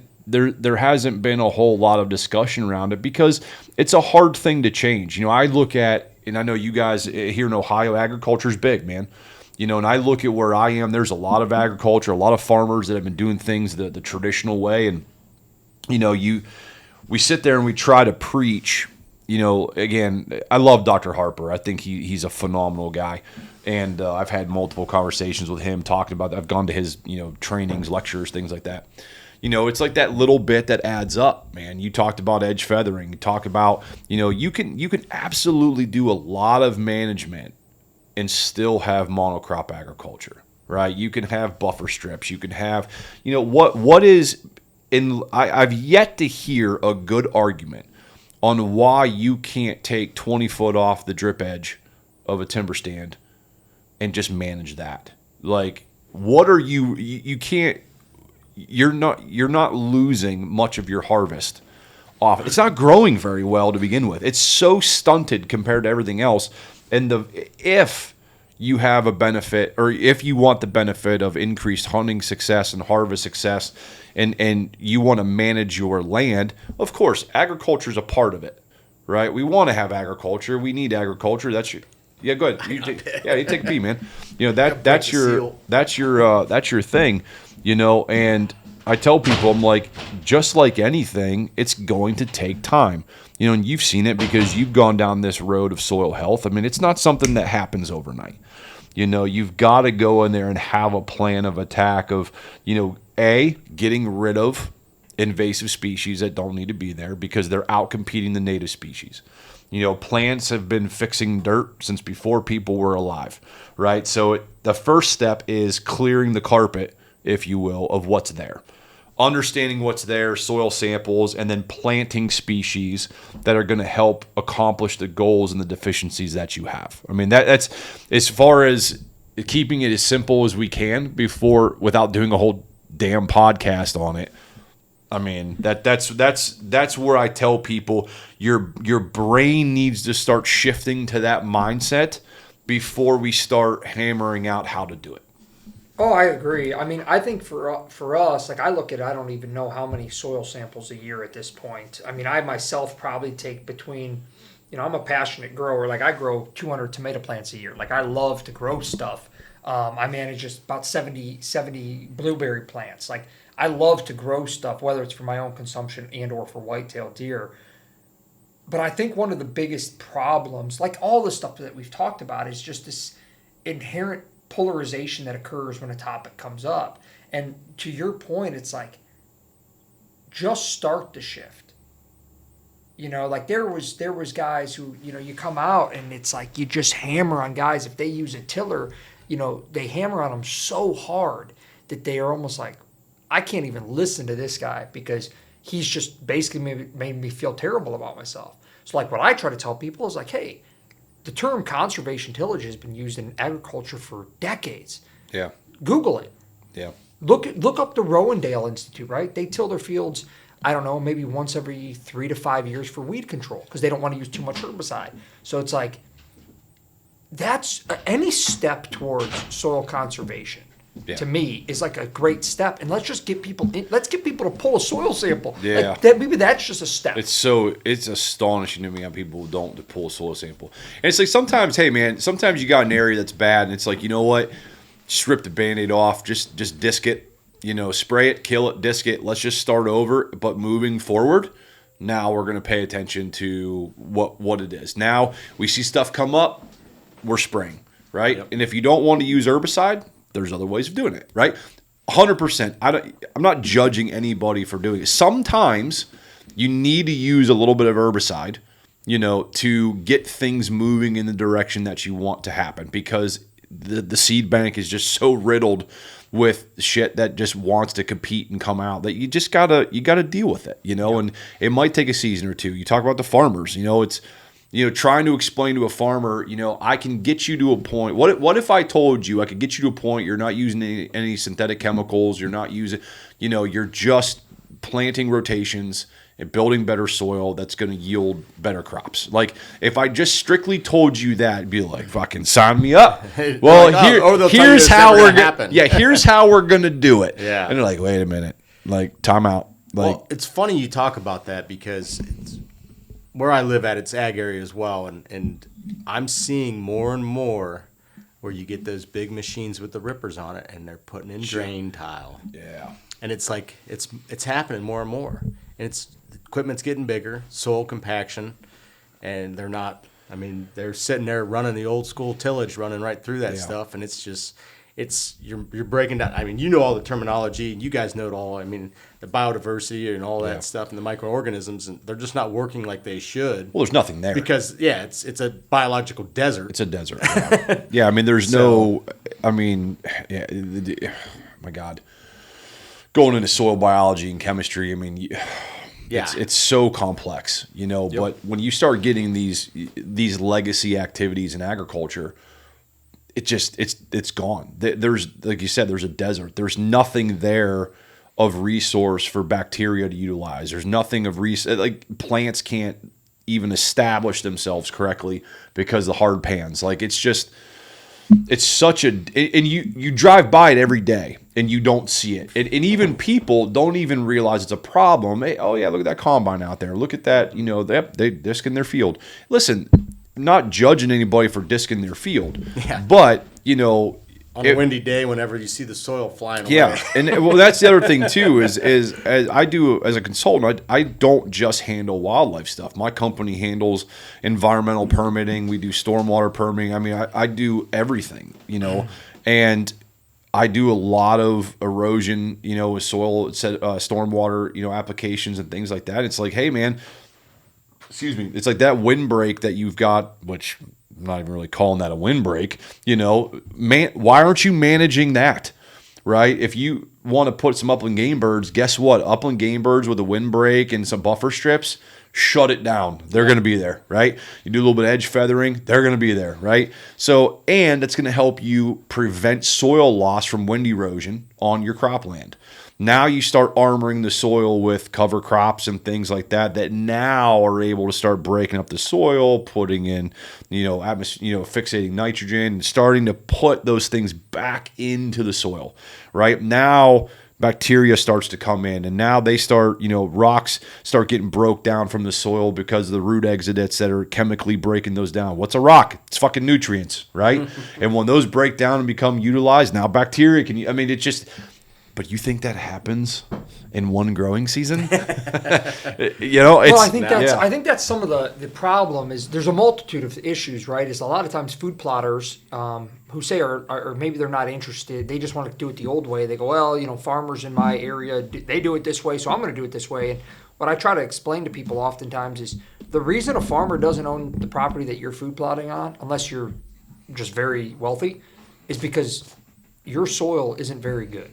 Yeah.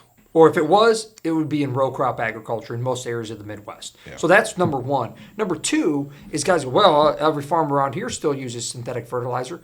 I can assure you that if they are a large enough scale farmer, one, they don't want to use more synthetic than they need. And number two, they're using precision agriculture. So like phosphorus, we know it's highly immobile in the soil. They're putting it right next to that bean. It's not some guy with a solo spreader going to town. I think that's where it gets lost. True. Like we try to draw these correlations between farming, and I've learned more from large scale agricultural farmers than I've learned from any book I've read, and I've read a hell of a lot of books on it. So it's like I don't want to diminish and dilute like what they're doing in their knowledge, but when you convert it over to food plotting, it's like it's amazing to me what guys will spend a year to grow crops for wildlife. Yeah. It's like $5,000. I've talked to guys that go, I've spent $5,000 a year on synthetic fertilizer. It's not even so much food plotting is a big part of it, but even building back better soil in your forest, even building back better soils in your grasslands. There's going to be such an exponential increase in nutrient availability. And you talk about wanting to build bigger bucks, bigger, racks, have more offsprings. Dude, that's what's been happening for millions of years before we were around, type of thing. That's why those things, happen. That's the biology that we need to start doing. And I think as hunters and everybody get more educated with podcasts and YouTube and these platforms now that, these researchers can have, guys like Craig Harper can get on, the NDA can, all these places, the next 10 years are going to be really exciting. I think we're going to look back on a lot of this stuff, and there's going to be a big cultural shift that in another 20 years, 30 years, those legacy activities are the ones that we're starting to see get implemented now. The concert, whatever frickin' term you want to use it now, oh God, I'm drawing regenerative. Yeah, the regenerative agriculture, regenerative wildlife, whatever the hell term you want to use. I think you're going to start seeing that and you're going to start seeing a transition with farmers too. Especially with the pandemic and everything like that, supply chains and stuff. Oh, you mean to tell me that I can do this? And guess what? You don't have to do it on every square inch. Start it small. A place that we duck hunt and goose hunt, the farmer, start it small. You got cover crops on the one side, you got purple tops, all this other stuff that's growing in there like that. It's growing and growing. It's like they're starting to do it. And that's how you do it, man. You don't do the whole thing and have a 50% loss in your crop. That's a terrible decision, but implement small stages. Yep. See the benefit. Start implementing, because guess what? You implement in 5 acres, 10 acres. Well, that's 5 or 10 acres. You don't got to spray. That's 5 or 10 acres. You don't got to throw lime on, right? Now you can each year you start cutting that back. You make that a legacy action. Then well, guess what? In 5 10 years you're completely regenerative, and you're got cover crop rotations, and maybe now you start implementing buffer strips and other plantings, and now you got pretty damn good property, type of thing, to where now you'll start to see that change in your lifetime. If you just, it's just like anything, man. You want to lose weight? Guess what? You got to go to the fucking gym. And it's going to suck. Yep. Guy, you can't eat a cheeseburger. It's going to suck, right? There's not an easy pill to take. And it's like that with anything you do in life, and managing your properties. It's always trying to advance succession. Always. You have to stop it to where you want it. Like, it just doesn't change. So leave it there with that, because we can go fucking down a rabbit hole with that stuff. The other thing I think that not a lot of people talk about that's easy to do, and this is kind of something that, from the biological standpoint, is managing and taking data, on your property as far as what you harvest. I know one of the things that really drove that home was, God, this is probably 6-7 years ago, whatever. I remember I was talking at something with Kip, and he brought out all of his binders from since like for 10, 20 years, all of his trail camera surveys, all of the individual bucks and things like that, and talked about, hey, you should be monitoring, the weight of the deer that you're harvesting, the age class that they're in, and blah, blah. The list goes on and on and on. To me, if you are a serious hunter and you are managing property, you are missing an absorbent amount of information from your program if you are not out there and taking the time to get a live weight on a doe that you harvested. What's its dressed weight? How old is it? Like you said, send the teeth out. You can send it out for $30. Yep. You're going to wait a little bit for it, because they're busy, or you can spend like, what is it, $85 for like a week turnaround or something like that. Yeah, it's like $30 for 90 days, and then it goes from there. The shorter term, it's like $100 and you get it like in a week. Yeah, if you want it, and you're getting that data for next year's decision making, right? So going in there and getting an age, the sex, the weight, right, how you harvested it, and things like that. Oh my God, you keep that data for 10 years, and you can. I'm just picking a number. The amount of information that you could graph, that you could ascertain from that, is exponential. Hey, my food. I have plenty of food. You're looking at this. Holy shit! All the bucks I've harvested have been over 200 pounds. My does are, 100 plus pounds. Like, holy shit! Like, age class. Like, this is good, right? Like, my habitat is working, but my fawn recruitment is fucking terrible. Well, guess what? Now you probably got a predator problem or something like that, because habitat's good, everything else is good, and you're starting to see lower fawn recruitment. Well, now let's start looking at predators, possibly. So tell me this. I guess I'm kind of throwing a wrench in this. So that's what you do. I know. I'm always good at that. Shake it up, throw it, and run. Just keep going with it. Makes it good. Then I throw that wrench in there.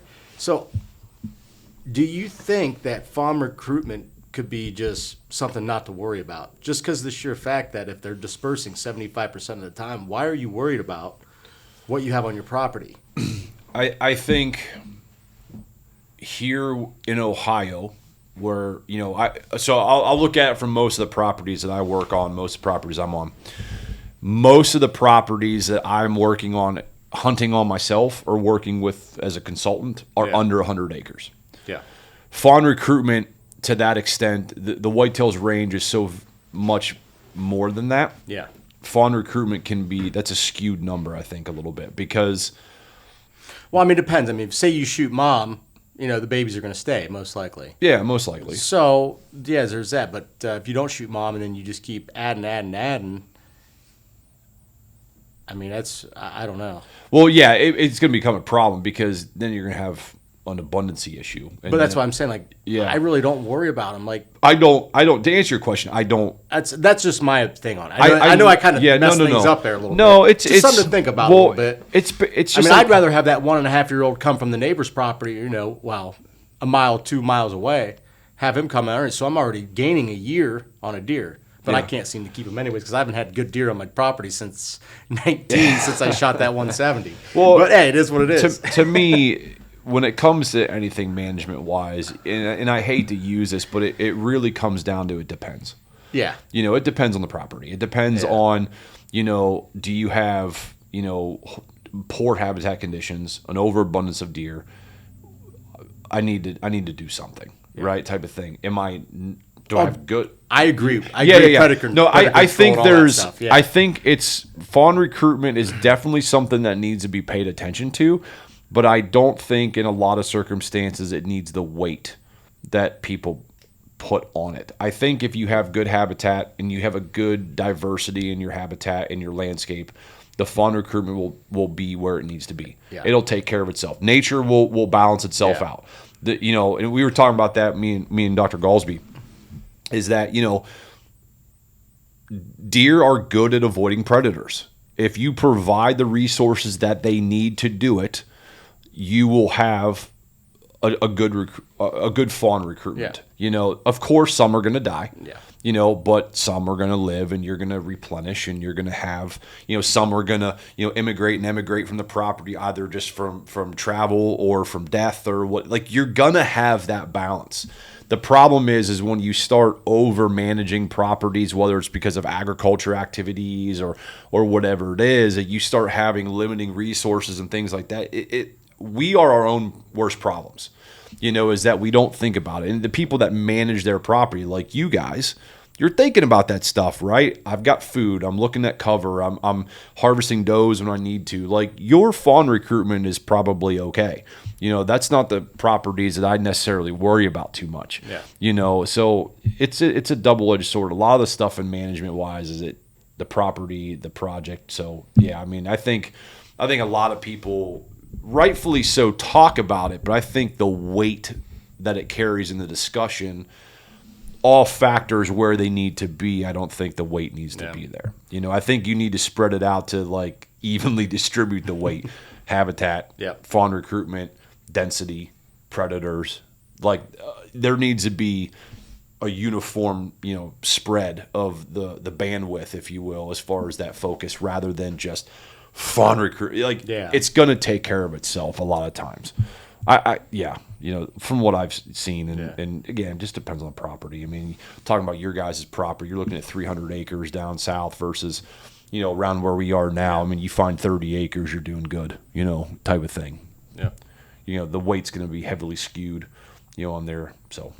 But that's interesting because I think you can make a lot of decisions too based on your neighborhood. Like, I've never really thought about fawn recruitment. Other than just, I see coyotes and bobcat and stuff like that. But, like, my neighborhood is, there's thousands of acres of clear cut surrounding. So it's like, I can't provide anything better than what that is. Yeah, no. So for me, it's kind of been like, all right, let's just, and every year there seems to be more and more does, Yeah. So for me, and again, I think when you're talking about gathering data, the only thing I would add to that is something we talked about in the beginning is, if you can, talk to your neighbors, because then you can really start penciling down, especially if they have some data, like 4.5-year-old, 200 acres, 3 does, 300 acres, no deer, 150 acres. All of a sudden you're like, wow, on X number of acres, here's where we're at. Now you're managing at the macro level. Yeah. Forming co-ops, working with your neighbors and being like, hey, listen, let's all get together and hire a biologist to come out and just take harvest data. Like, we don't know what we're doing. All right, a deer's killed. Let's call this guy. Guys like me or whoever. There's X amount of people out there. Hey, come out. Let's harvest or record the data. Start a program. And like you said, hey, Joe Smith's property over here is shit. Like, everything harvested over there is small. Like, it's, depending on obviously the size of the co-op, right? Type of thing. In most cases, it's probably the same deer, the resident populations. But you're right. The more people you have, you start managing the landscape at a macro level, you can make macro level decisions, type of thing. Well, stepping that back a little bit, obviously, COVID hit. Al and I were in the process of working in with Noble County. To get a co-op going down there where we can get landowners into co-ops. And I think that's something that Ohio is actually lacking. I think there's a lot of people in here wanting to manage, but if we could get people all together, join effort, and to do this type of stuff, it's only going to benefit the whole state as a management part. Yeah. I get a little jaded probably, but I think people inherently are selfish and don't want to share shit with people. You're right. I think they do. But I think if you get in there and you get that relationship with those neighbors, I think more people are apt to maybe share a little bit more when we all know we're on the same page. Yeah. So as long as we're on the same page, but it could be ruined as well. Guys could be shooting deer that it's like, hey, not saying something, when they got a little ground shrinkage or something like that, Yeah. So, but I still think it's a very good benefit and just another tool in the toolbox Yeah. to get everybody together on the same page. If everybody is, you know, co-ops are definitely lacking. I think it is. There need, and especially places like where we live, we need co-ops because you need that 5, 6, 800 acres of under management. Yep. Like that's where you make the biggest, impact. Now you can go back to Dr. Harper's. Every little bit adds up. Now It does. this 30 acres, this 5 acres, 10 acres, like whatever. So I mean, there's both sides of the coin, but obviously, if you can get 4, 5, 6 landowners together and get 1,000 acres under management program, that's huge. It's only going to make your hunting better. Everybody's hunting better. Yeah. And with programs the state puts out, I mean, there's all sorts of opportunities. So for sure. Well, boys, I think we've done almost 2 hours. So Wow. that was quick. I mean, I don't think anybody's going to make it through the whole thing. no, yeah, you'd be surprised. People chunk it out, but we'll definitely have to keep getting together. Like I said, these shooting the shit sessions I think are good. Wrapping up the season. Kind of how we felt about it. We talked about it. I think we all three of us, had a pretty good season. For sure. All Yeah, then three of us. as we move in, all three of us got bucks, and I've killed a bunch of ducks and geese and pheasants, and it's been a good season. I got a freezer full for sure.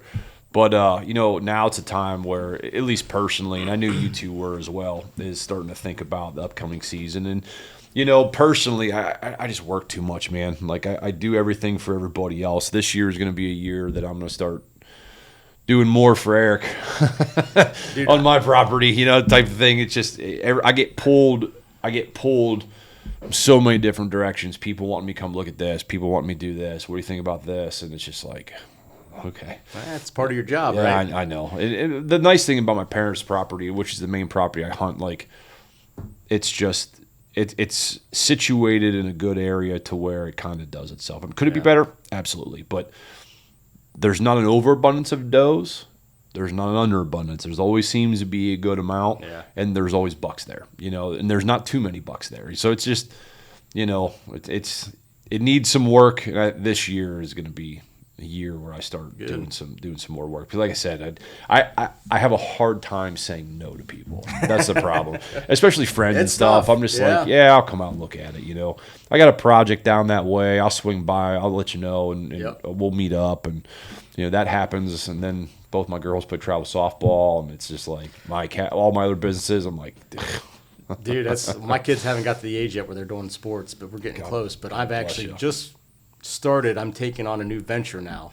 Uh-oh. Yeah. Is this a big reveal? Yeah, it's a big reveal. So I started my real estate license classes. There you I had go. a guy named by Brian Witt. He was with Whitetail Properties. He actually ventured off, and he's out. It's called Arrowhead Land. And I'm going to start with selling real estate with those guys. Hell yeah. Selling land. So I'm awesome. getting into Good the for you, man. land, There you the go. land business. I don't know how I'm going to pull it off, but I'm going to do it. Part-time. A little bit. It'll be You got part-time a for the good time. job. You can do it part-time. Yeah, I got time where I can. I'm flexible, so Yeah, for sure. I'm looking for that. So I'm looking forward to doing that. I'm finishing that. I'll be down in Columbus with those guys with the Sportsman Show. So that's coming up here in March 17th and 19th. What sportsman show? Which one? That big one down in Columbus? Deer and Turkey Expo. Yeah, whatever. I thought it is. that was over in Harrisburg. Well, no. There's a big one in Columbus. It's called Sportsman. Why have I not known? Oh no, I know what you're It's talking. the Sportsman I know Show. what you're talking about. I know what you're talking about. Yeah. Down Okay. in Columbus. So. Yeah, cool. So I've been talking with those guys, met up with them, and looking to jump on board with them. So Yeah. I've thought about that in the past too. I'm like, you know what? My oldest daughter will be in college here in the next 5 years, in 4 years, and my youngest about 6 years. Maybe when that time comes, I'll have more me time and start doing that kind of stuff. But yeah, it's tough because great thing is I'm doing it all online.